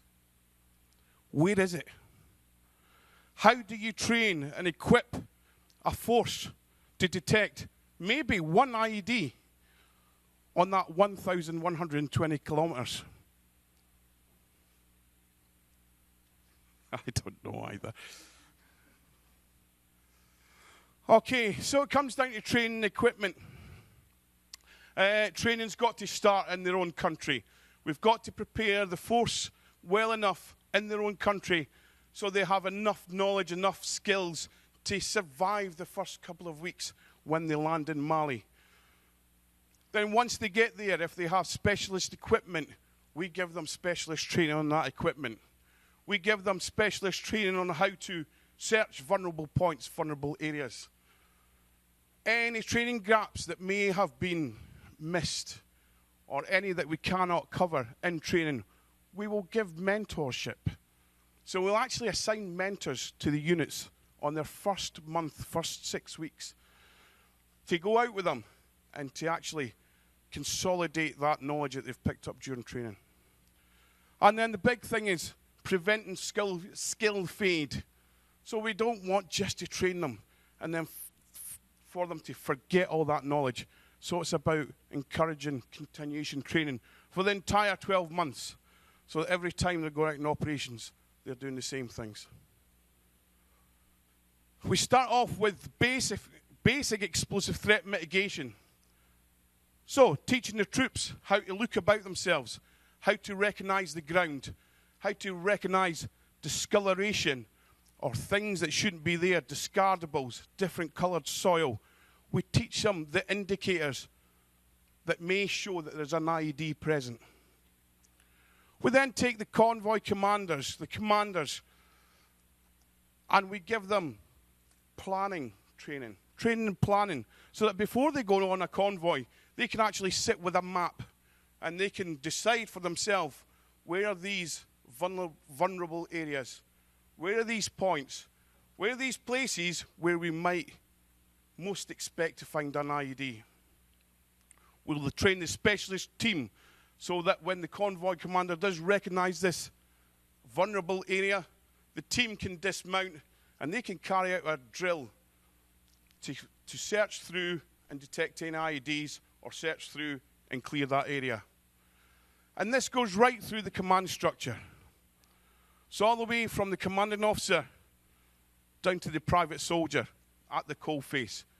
We need to give that training the whole way through, that explosive threat mitigation training, so it's understood by all, and most importantly, so it's implemented.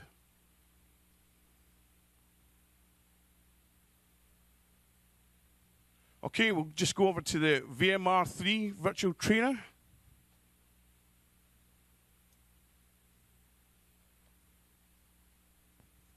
Thank you, Malcolm. Good afternoon, ladies and gentlemen. My name is Paul Curtis. I'm the product line manager from Cobham in the UK, who supply the Minehound dual sensor metal detector and ground penetrating radar. So I just wanted to talk to you this afternoon about our virtual trainer that we've brought with us. It's over on your right-hand side. I'll direct your attention to that in a moment, but we'll just go through the slide. So the beauty of a virtual trainer is that you don't need the actual mine detector in your hands. It's an expensive asset. It may not be where you are. Neither do you need a training lane. A lane where you've prepared, you've removed false alarms, you've buried IEDs and anti-personnel mines. With the virtual trainer, we can customize as well. So, if you had a new IED that's becoming part of the threat set, we can obviously change the environment to cope with that. So I'll just talk you through what the virtual trainer is physically. So on the left-hand side of the slide, you'll see a number of physical real-world items. The first is a headset that you put on, and then you're in a fully immersed environment. The second is a backpack computer that runs the environment that generates the visuals, the computer game almost. There's then a copy of the Minehound. It does not have to be the actual Minehound. It could be a space model. And then there's a separate computer which allows the person delivering the training to control the environment. On the right-hand side of the slide, there's two visuals there. The visual at the top is what the student sees. So as you look through the virtual headset that you're wearing, you're looking at the environment. You're seeing in front of you a training lane, for example, a typical environment that is maybe a sort of an urban or rural bit of Afghanistan or Mali.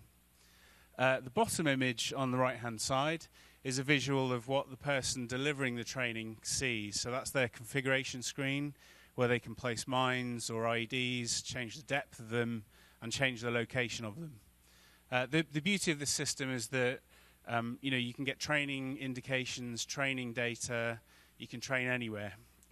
So that's the virtual trainer. I'd invite you to come over during the breaks and have a go. Have a go at using Minehound to detect mines and IEDs. I'll just direct your attention, if I may, to your right-hand side. So you can see on the large screen, my colleague Scott is currently searching with a Minehound. You can see the pattern he's tracing out. So on the ground, the white image is like a coverage indicator. So it's showing where the sensor has covered the ground. And you can see the detector moving in the virtual environment. Once you put the headset on, you're inside that environment. And I'd encourage you to please to come over and try that. Thank you.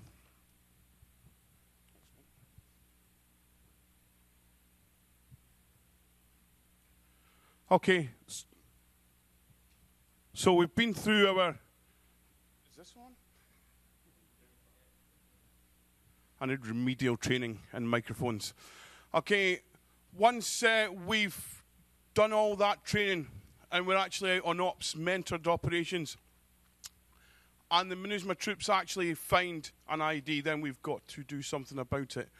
One point I'd just like to say here. 5 years ago, for every 10 IEDs targeting MINUSMA, we were finding one. Approximately one IED for every 10. 5 years later, with the whole framework of what we do, the training, the mentoring, the equipping, this year we are almost 5 devices, finding 5 devices out of 10. So from 5 years ago, with 9 devices functioning, we're now finding almost half. It's a massive improvement in 5 years, but still some way to go. So once we find a device, we need somebody to deal with it. And that's where the EOD teams come in, the bomb disposal teams. Now again, we start off training the EOD teams in country. Slightly different approach, where we actually train national trainers, Cambodian, Nepalese EOD companies. We use Cambodian, Nepalese trainers. We teach them how to train their own troops. We support them through pre-deployment training. We bring them into the mission area in Mali. We give them specialist training, threat updates, and specialist training equipment they don't have, such as the large MPVs, electronic countermeasures, our jammers, X-ray equipment. We will then mentor them again, mentor them right through operations until they reach a standard where they can deal safely with any explosive device they might encounter in Mali. They start off basic EOD, conventional munitions, move on to that IED piece. We also equip them with a search team. So when we have search and detect teams with the infantry, with the bomb disposal teams, we also give them their own search support capability. And last of all, we go right through to the end of task, from that IED being discovered to the search team mitigating the threat of any other devices, to neutralizing any device, to actually being able to do the forensic collection and the exploitation of the information gained from that device. Some people argue it'd be much safer, much easier just to find a device, put an explosive charge on it, and just make it explosively disappear. It's explosive magic. But what we want to do, we want to gather that information. We want to know how that device is built up. One of the tools that we do use to neutralize IEDs is, of course, the remote-operated vehicle. The robot, now being demonstrated by our friends at ICOR.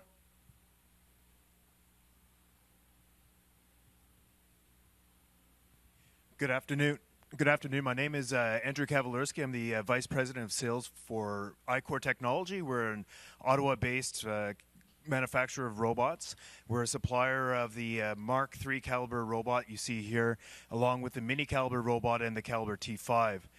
Obviously, the robots is meant to keep danger at a distance.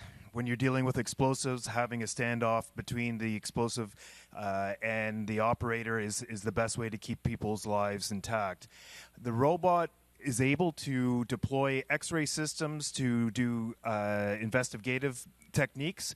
And then most importantly, you're able to put render-safe procedures like a water disruptor onto the robot, and that gives you an option to be able to render a threat safely. This robot here, the Mark III, has the ability to mount 2 water disruptors, and what the operator would do is shoot a column of water at a package and safely render it safe, separating the initiator from the explosive device. Then they're able to do some forensics afterwards to see if there's any telltale marks of the bomb maker. They all typically have their own methodology and techniques, and they can get some interesting information on that for further investigations. The robots come in different size because there's different operations. This particular robot here is about 200 pounds, and we can mount 2 water disruptors. That gives the operator 2 opportunities to shoot the package. The smaller robots are man-portable, so they're quicker to deploy. You can come over if you'd like to play with it. We have some IEDs that you can manipulate. You can see the different configurations with the cameras. You can see what it would be like to handle an IED and then be able to put that into a different package or into a bomb blast container. That's also another option when you're using robots. And that's basically what we're here for. Please, if you'd like to try it later, we'd be more than happy to have you play with the robots. Thank you. Thanks, Andrew. Okay, just to finish off quite quickly. So we've detected this IED. We've now had our EOD team, our bomb disposal team, come in and neutralize it. And this is where we examine it. The device that's shown on screen is actually an anti-vehicle mine used in an improvised way with 2 homemade explosive main charges. It's about 15 kilograms of explosives altogether. But the one thing important to note about this is that there is hardly any metal content in it. So this will guide us when we are procuring equipment. Instead of buying 5 relatively cheap but very good metal detectors, what we'll do is we'll buy one ground penetrating radar. So something far more expensive but far more apt for the actual threat. In the same way, if we have remote control devices, the important part for us is the receivers. So we can find out what frequency the terrorist armed groups are operating on and either update our jammers or get equipment in that will actually jam the transmitters being used. Okay, so that's just how the exploitation actually guides our procurement.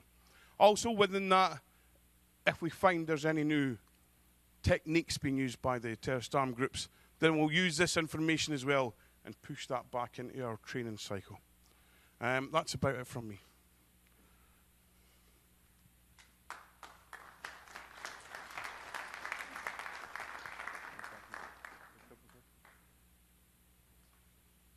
Okay, thanks very much, Marky. I do apologise, I should have offered a translator at the beginning. I realise when he gets nervous he starts to speak Scottish. With that, I'd like to hand over to Paul, who has also operated in Mali in a slightly different context.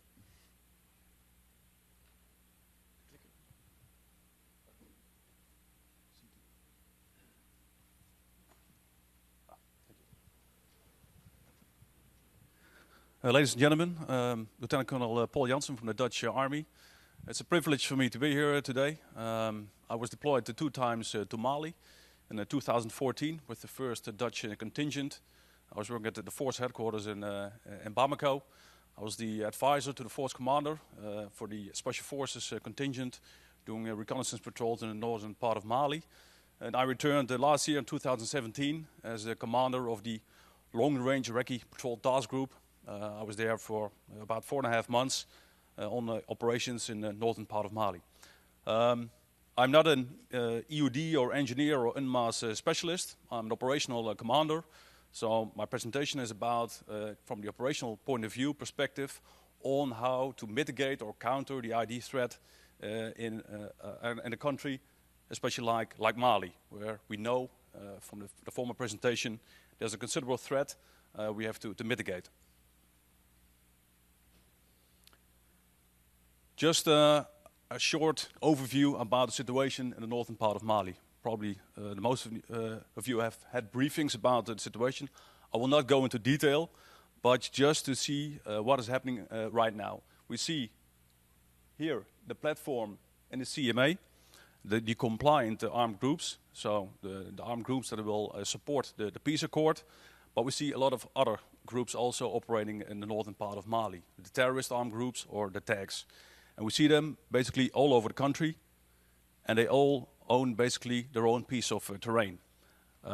It makes the situation very complex, and we call this the human terrain. And this is one of the main reasons why it's so important to have what we call it, the peacekeeping intelligence, more information about what is actually going on into the country, where are the different groups operating, what are their intentions, what are their capabilities. That means we have to go out and find out to do patrols. We patrol here from Gao and from Kidal in the north. So 2 places we were stationed, and we saw in the former presentation there's a threat in both places. And my teams went out basically on a daily basis, going out into the field and doing operations, knowing about the threat, of course, we had. We also known about the huge distances in the country. We come from the Netherlands, it's only small. Mali is about 33 times as big as the Netherlands. So it means everything takes a lot more time, and the terrain is pretty tough, especially in the rainy seasons. So it's a difficult terrain to operate in. And also looking at the temperatures, normally it's about between 40 and 50 degrees Celsius during the day. So it's incredibly hot, and it takes a huge toll on the personnel, on the material, even to be there, let alone operate. What's also important to note is, with regards to the ID threat, I've also been in Afghanistan, I've been in Iraq, but we see here in Mali that nowadays the knowledge about IEDs, the availability of materials for IEDs is widespread. So basically all the players, all the armed groups have the availability to use IEDs. It can be the terrorist armed groups because of a complex attack, which normally starts with using some kind of IED, but it could also be, and they are not on the slide, some local criminal networks that will attack a convoy because they didn't pay their toll, because they're a competitor. Everybody is able to use the IEDs, and it makes this a huge threat in the northern part of Mali. So what we can do as an operational unit to mitigate that threat. Very important before you go out on the patrol, so the mission planning. I, as a commander in my staff, have an engineer specialist, I have an explosive ordnance disposal, an IED specialist. They have a good contact with UNMAS in the mission, so they can provide us with all the information.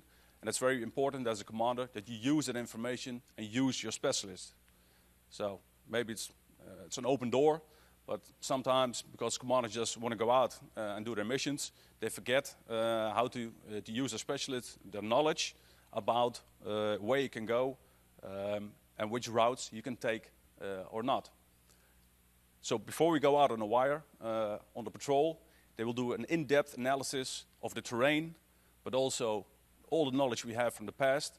Have there been IEDs? What kind of IEDs? Can we use the main roads, or should we go off track? And that's a very important part of the operation.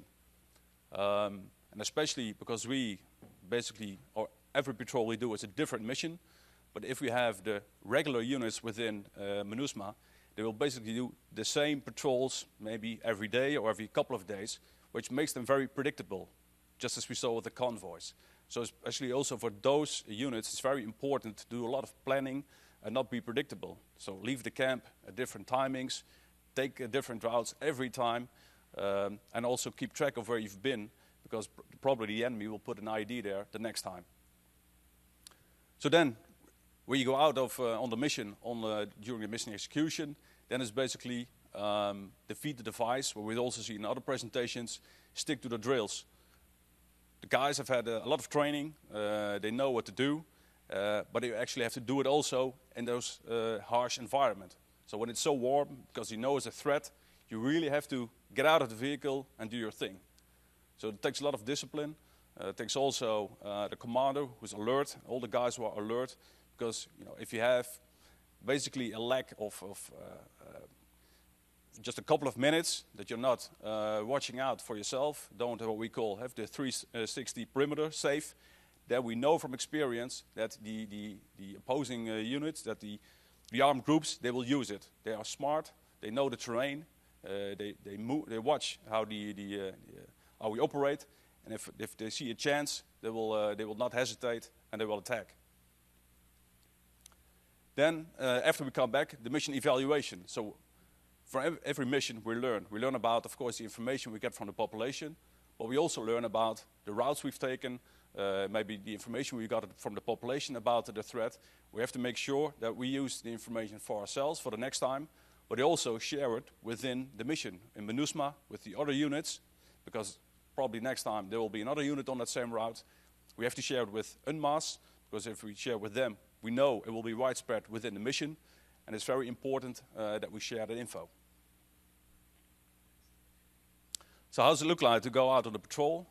So the long-range recce patrols is normally about 6 to 8 to 10 days. So on that harsh environment, the guys go out for a longer period. Patrols from 50 to 100, 150 kilometers, but also if you travel to up north in Mali, it can take even longer and more distances. You see here, the tracks, they're pretty new. So we call it here, we like our acronyms, CCM, it's a country movement. So we avoid the main routes, because we know basically there's always a threat. So we take a route that has not been used, because there's a less chance that we meet an IED on that route. And we try to make not that many routes as possible. So you see the vehicles basically driving in the same track, another type of vehicle a bit off to the left. So it mitigates also a bit of the threat. You also see different kinds of vehicles. So here is more like an armored vehicle with all kinds of sophisticated sensors that we can use also during the night. They can watch for a few kilometers. So we make sure we stay safe also for a possible enemy threat. But we also have here more the open vehicles. So they're not bind protected. So it is a threat for the guys in the vehicle. But for us it's important because we have to make contact with the local population. So if you're in your up-armored protected vehicle, the population can't see you, we cannot see the population, and it's more difficult to reach out and have contact. So for us it's very important, it's part of our mission because we do recce patrols, to have open vehicles. So I think it's also a kind of trust we have in our own operation, but also to make the connection to the local population. And that's why we work with several kinds of vehicles. We also have this vehicle. So this is a mine-protected vehicle. It's the Bushmaster. We've used it in Afghanistan and also now in Mali with quite a lot of success. If these vehicles hit an IED, there's a very large chance that the crew inside and the guys inside will survive. But in a total package about 30 vehicles, we only had 4. So yes, it's important to have these kind of vehicles, especially if there's a high threat. These vehicles drive up front and the rest will follow. But if we don't have that vehicle, not for everybody, it doesn't mean we cannot go out of the camp. And sometimes we see with other contingents, they're saying, okay, we need these kinds of vehicles, correct. But also saying if we don't have the vehicles, we can't go out. Well, I think the point I will make is that, yes, you will need them, but if you only have a few, I think you can also go out, do your patrols, and keep following the mission. What you probably also notice is that these vehicles are camouflaged. So they're not standard UN white. The guys are not standard wearing the blue helmet. Why is that?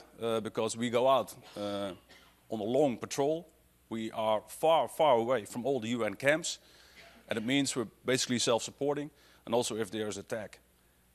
We always meet on our patrols armed groups. We don't know if we see them from the distance, are they the platform, the CMA, the compliant, who will usually not attack us? Is it that kind of armed group, or will it be terrorist armed groups? And when we encounter them up close, they will attack us. So we need some kind of leverage, we need some time to react, and that's why we have the camouflaged vehicles. I would also make the point that, of course, there's a long tradition within the UN with working with the white vehicles and the blue helmets, because it was a sign of protection.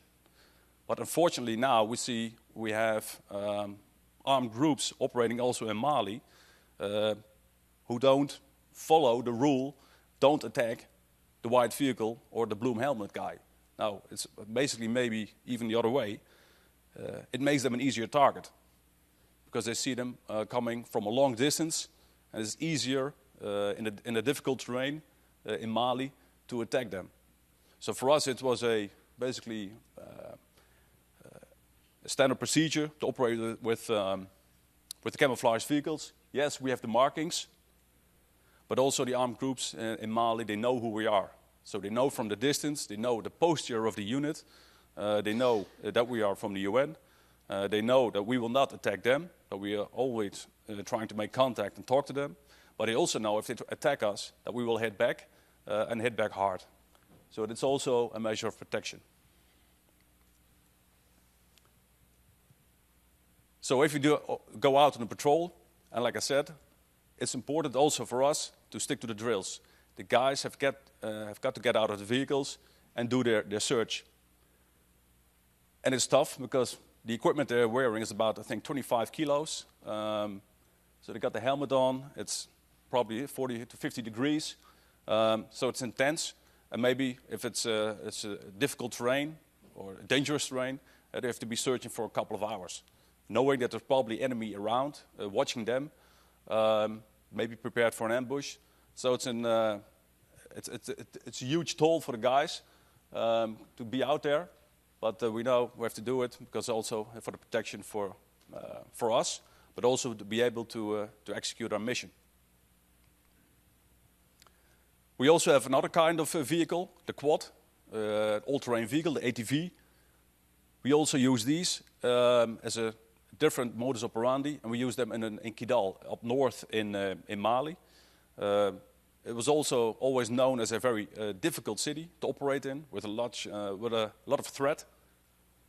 And for us, it was important to go out there also in the city, because especially in the northern part of Mali, especially in Kidal, it's important because of all the dynamics over there, make contact with the population, with all the armed groups, and we have to find out what is going on. That means we have to go into the city, which is very difficult because it's a very busy city with a lot of small roads. So this was the ideal vehicle to really go out there and all the small lanes. It was a sign of comfort for the people in Kidal that they also saw MINUSMA, UN, operating in that kind of environment where traditionally there was also always a large threat. And because they are so flexible and so fast, it's very difficult for the armed groups to predict where these vehicles will drive. So it's very difficult for them to put an IED in front of the team.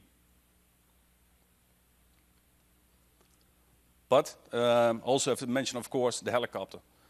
This is our preferred method of operating. Why? It gives us the surprise to land everywhere in the northern part of Mali where we would like to.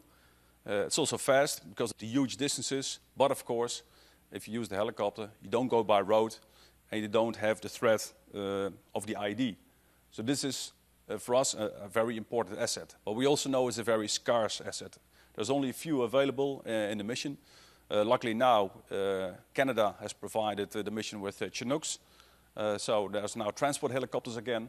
So this makes a huge difference now for the guys of the task group who are now also in Mali. But this is a very important asset. We also use this. We always had a quick reaction team on standby with specialists for counter IED. So engineers, EOD personnel. If there was an incident, we will have the availability of the helicopter. We would fly in the team, and they will do the exploitation on the ground. So that they will do the technical exploitation, but also the tactical. Why is there an IED on that location? So we have to also look at the environment, what's happening around, and we try to collect that information and share. Because, as also Malcolm mentioned, it's very important that we learn about the threat. So it's not going there, blowing it up, being safe for the minute, and then driving away. But we have to make sure that we, also for the next threat, be ready, and that we learn about what's going on.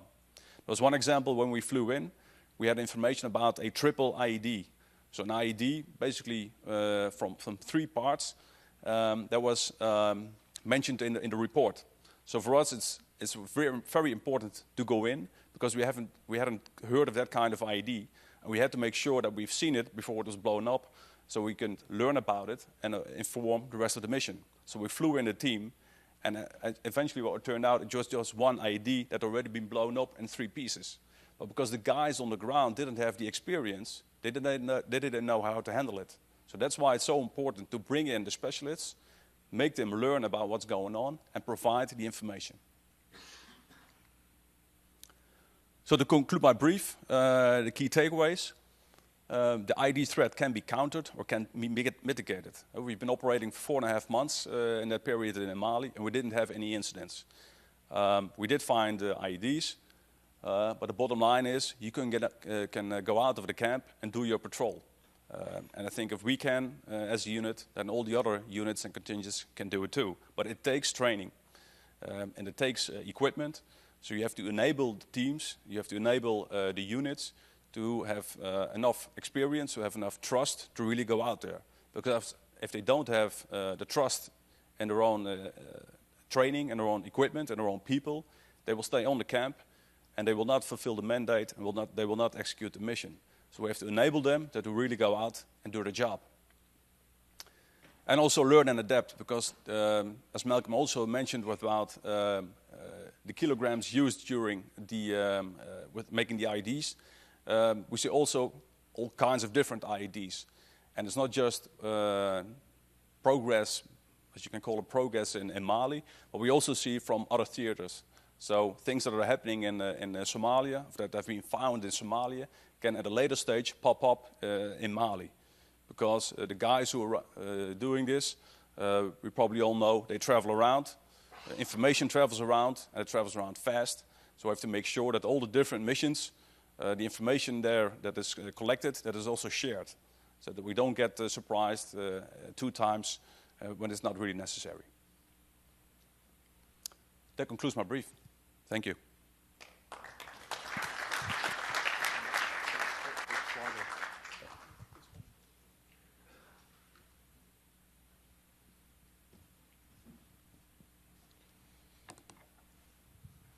Okay, that's starting to bring us towards the end of the session. One of the things I did think to end on is, we've been talking about sort of very different contexts, particularly Somalia and Mali, thinking about peacekeepers and how it affects peacekeepers or troops on the ground, resupply and convoys. But I think one of the things that is worth bearing in mind is that the UN itself, as a civilian organization, has been targeted on several occasions. And just to sort of slightly poignantly think back, we have Iraq in 2003 where the Canal Hotel was hit. Many UN colleagues killed in that. And then more recently, the attack in Algeria in 2007. And for us in the mine action community, the actual mine action technical advisor for UNDP was killed in that blast. A Swedish guy I used to work with in Sudan. And then again in Nigeria, where yet again UN headquarters, these are civilian entities, civilian buildings operated by the UN primarily for humanitarian purposes, were being targeted and hit by large vehicle-borne IEDs. So imagine we're sat here and somebody pulls up a truck bomb outside on 42nd or on 1st, and this is the sort of devastation we would see. So again, just to think of, it's not just the military that's affected by this, it's not just the police, it's not just foreign lands, if you want, The UN and UN entities are seen as a legitimate target, and we are being hit by these type of devices frequently. Moving on, we've got a few Slido questions, but also very happy if people have questions from the floor they'd like to ask any of the panelists. We'll get a translator for Malky, don't worry. And please feel free to either ask a question now. I think if you press the button in front, it'll go red and we can do it. Or if you'd like, we can go through some of the Slido questions. So maybe first one to you, Greg. What is the biggest challenge to working in Iraq? Good question. I prepared recently a presentation about it, and it was not one slide, it was multiple slides, because it's the environment itself. It's a complex situation that makes it extremely challenging. It's about the scale of the contamination, which I've never seen before. It's about the means available to tackle this threat, obviously. We are, with all the man action partners in Iraq, national organization, international organization, national man action, we are still a small capacity compared to the contamination, and then because of this brings the planning challenge, the prioritization. Where do should we start first? In which area? West Mosul, for example, it's an entire hazardous area. Where do we start? When we start talking about residential area clearance, which community first, and et cetera, et cetera. So the prioritization is one of the main challenge among equipment, among the fact that their teams are working on human remains, which we probably don't think about it, but it's extremely difficult job for the national team and international supervisors and IED operators. Thanks. From my own visits to Iraq, I think the inability of our operators to use energetics, so to use disruptors, dearmers, and explosives, is definitely, for me, one of the most surprising and challenging aspects of what we have to do in Iraq. I see a light there. Would you like to ask a question?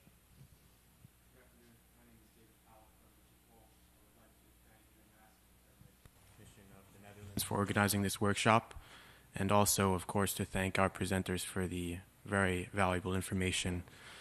Addressing the IED threat is very important to Interpol, and we reiterate our commitment to supporting international and national efforts. I would like to start off by highlighting the importance of not only neutralizing IEDs and technical exploitation thereafter, but also of sharing this information with law enforcement to effectively address production networks. My question is addressed to the presenters.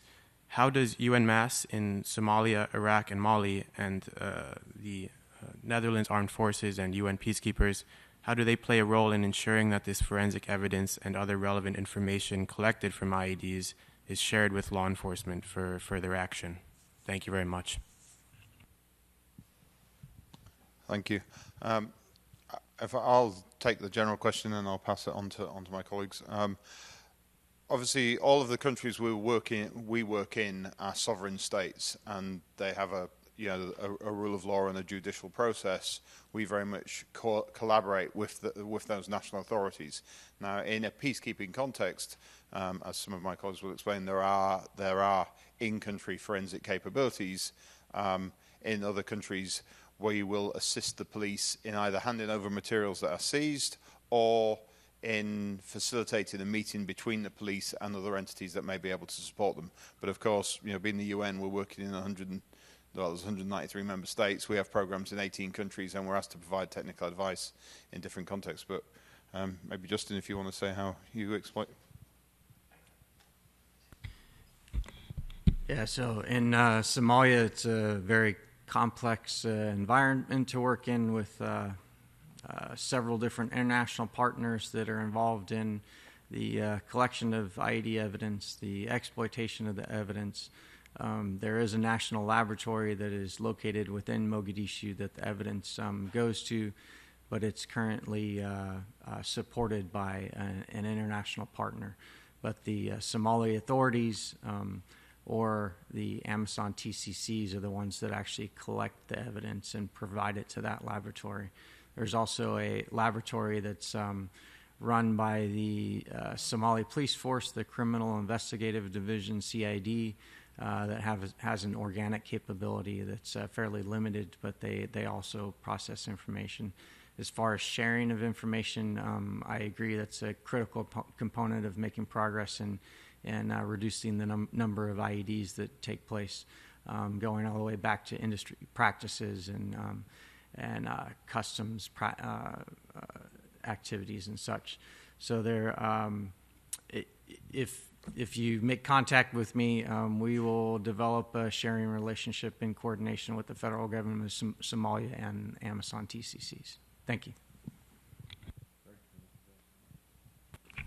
On the Iraq side, the UNMAS team, or contracted UNMAS team, have the obligation to register their fingerprints and wear protective gloves to avoid contaminating the evidences. The responsibility is under the government of Iraq and its specialized unit. So we are cooperating through a different working group, and we make sure that we don't contaminate the evidence. They make it available for the specialized unit.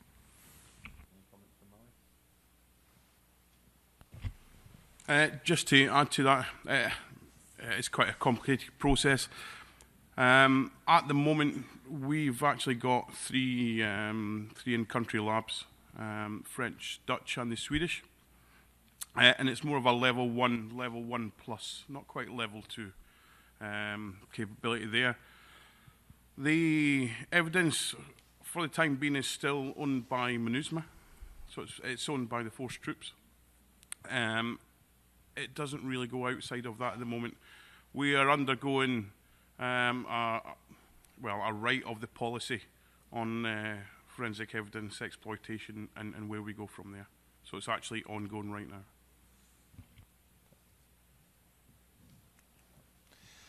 A question from Ireland and then I believe Iraq.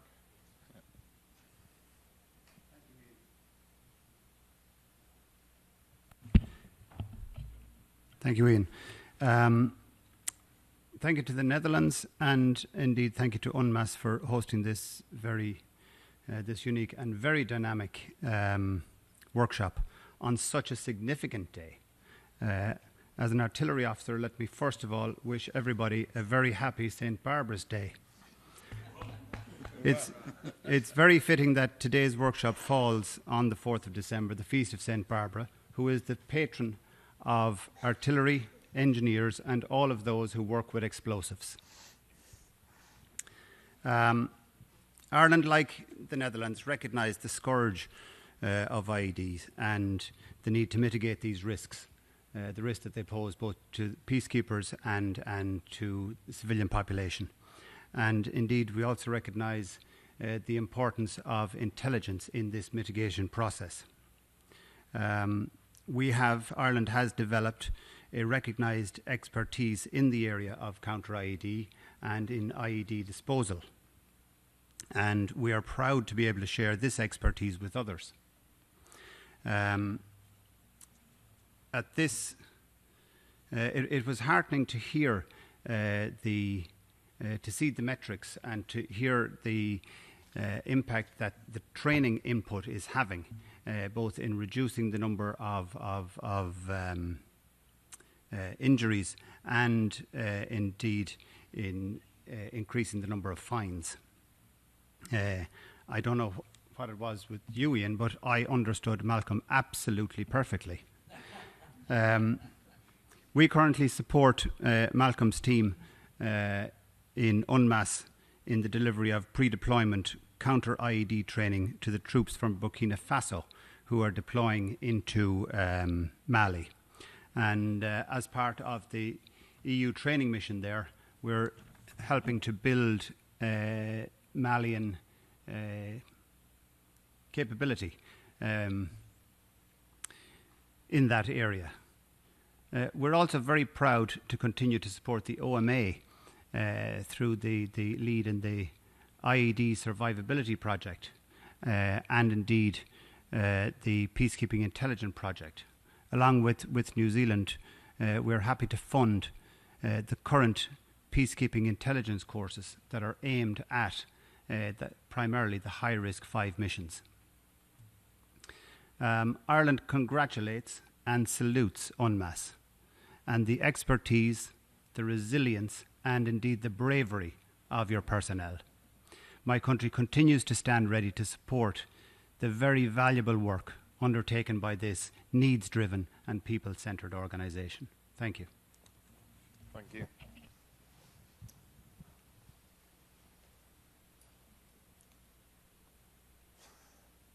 I think.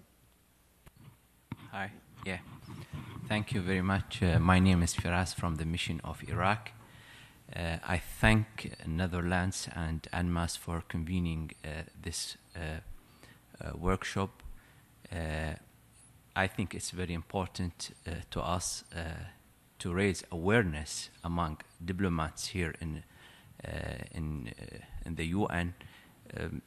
As an Iraqi citizen, I don't know, maybe more than 90% of this information and details that you have briefed. It's very important that enable us to work more closely with UNMAS in the future. If I know all these details and all these sacrifices you are doing in my country, at least. So I propose that if you can do such workshops in Iraq, in Mali, and Somalia, with the authorities, competent authorities, that it will be helpful in the future. We are very grateful to your work. We think that what you do in Iraq and in different areas, it's invaluable. You are sacrificing yourself to save other people, to save children and women. And whatever we say about to describe this the job, it's very little. From our side, as Iraqi mission here, we continue to support you, to do our best to tackle the challenges you are facing in Iraq. Thank you very much. Well, thank you very much. Thank you to Iraq and Ireland. One thing that does remind me, probably to highlight, is that every year we brief the C-34 in this room, and one of the areas that we have been focusing on in the last 18 months is the cruise report and implementing the cruise report and seeing how UNMAS as an integral part of the Secretariat and DPKO can work with our colleagues in OMA, DFS, to try and do everything we can to bring down peacekeeper casualties, as unfortunately more than half casualties in the last 5 years have come from IEDs. If we move across to a couple of the Slido questions, I would say, just to take the easy one, how heavy is a bomb suit? It's at the back. Please feel free to put it on. They're generally very hot, very sweaty, and pretty smelly, but anybody who would like to put one on, feel free to do so. Malky was actually the head of the IED training school when he was wearing green, so perhaps he could explain what specialist training you need to go to be an IED expert. I am definitely not an IED expert.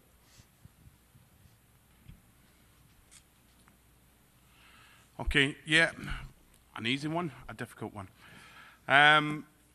Definitely specialist training, the way we certainly structure it within UNMAS and the way it's structured in the UN IED standards. Definitely the core first is building up a knowledge of conventional munitions. So recognition of conventional munitions and how to dispose of conventional munitions safely.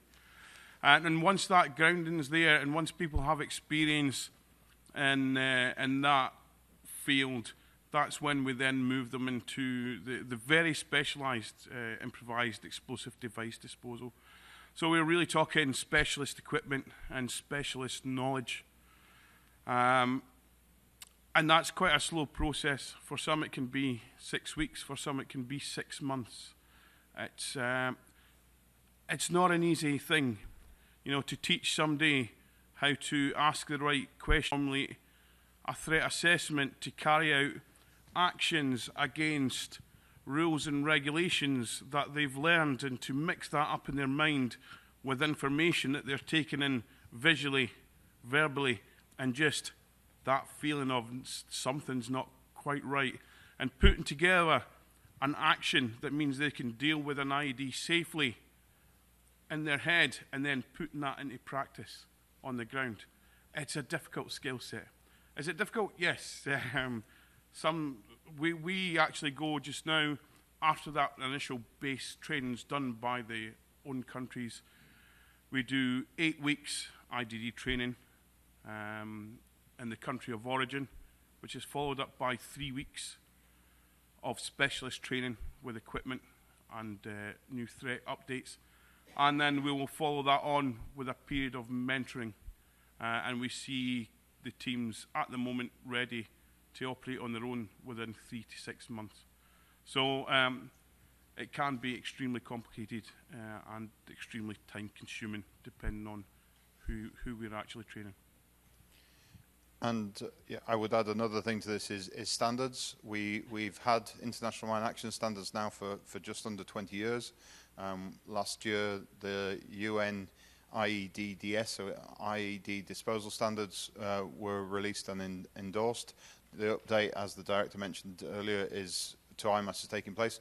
But we're also working with member states to create with integrated training services and OMA, standardized training modules that will be available to all member states for EOD level 1, 2 and 3, i.e. disposal level 1, 2 and 3, high-risk search and operating in a high-threat environment. And we're hoping that the first of those manuals and training curricula will be able for release in March, and we're hoping to have them in English, French, Spanish and Arabic. One of the questions there is how can member states help? Translation is always a challenge and funding is always a challenge, so if there was an interest in that, please let us know. There is a question over here. Good afternoon, Captain Levent Teskan from Turkish Mission. I would like to congratulate permanent mission of Netherlands and UNMAS, and also I would like to thank all the briefers, their comprehensive briefings. We recognize that the technology is very important in counter IED and mine action, but also the personal training is very important. In this context, my question to Mr. Robin, you gave us a very good study case about Al-Shifa Hospital. In that study case, maybe I missed, but I would like to learn. I wonder how many people did take place in this issue, and how long does it take to finish all the issue, all the process? Thank you. Thank you. It took so different phases during this clearance. Started with a survey, and then visual search, which is removing all the visible immediate threat, and then more in-depth clearance, which is moving debris and everything. It will one clearance team is around 25 members, including team leaders, supervisors, and searchers, and medic, and etc.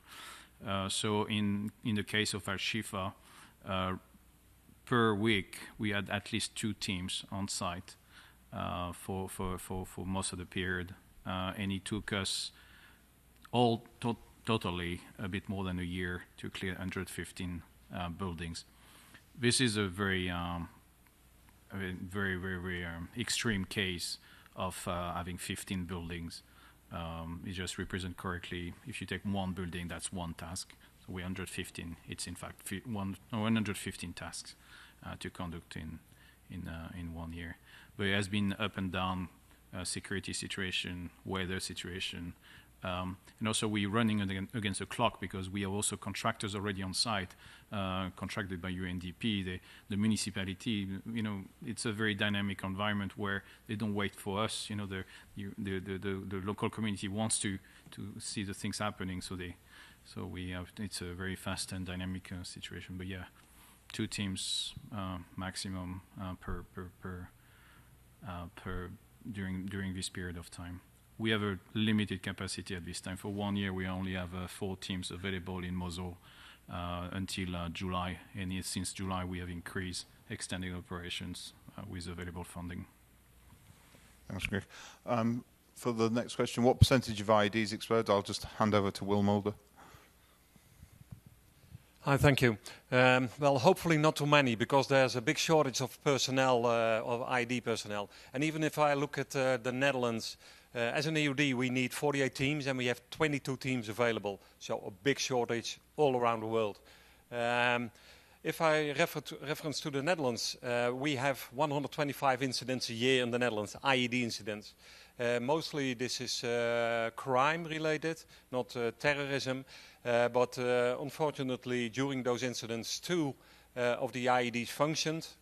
Both IED operators were wearing the bomb suit, and they both lost an arm, but they both survived. The percentage, it's very hard to say. We do a very good analysis of every situation, look at collateral damage, look at the risk we need to take, and in the end, if we need to blow in place, because we can't dismantle it in any way, we will blow it in place and the IED will explode. I know some countries lost a lot of EOD operators during the mission. Fortunately, the Netherlands didn't. So it's a very, very difficult question to answer. We like to take apart all IEDs so we can do the technical exploitation and look at as the IED as a present, so we can unpack the present and see where the IED leads us. So hopefully we won't lose too many by early explosion of IEDs. Thank you. Thank you. And whoever asked the last question, what is the most important thing member states can do? Thank you. I'd just put that on myself if I'd thought of it. In very simple terms, it depends slightly in the context of the mission that we're working in, but in all contexts, funding and money and actually cold cash is a reality. In Mali and Somalia, we are funded under the assessed budget for peacekeeping, so it's a slightly different context, but for Iraq, Syria, Afghanistan, they're all completely extra budgetary funded projects. So any funding that is made available for this issue for extra budgetary purposes is more than welcome.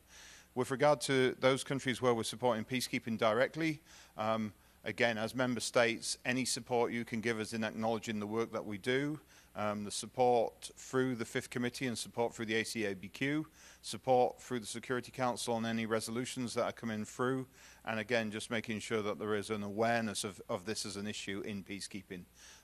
It's very difficult to deal with after the fact, but by being proactive and leaning into this, I think we're showing results in both Somalia and Mali where pre-deployment training works, where preparing the force works, where having the right equipment works, and by having proper resources. But these are big budget line items, and when they go in front of the Fifth Committee, people quite rightly ask questions.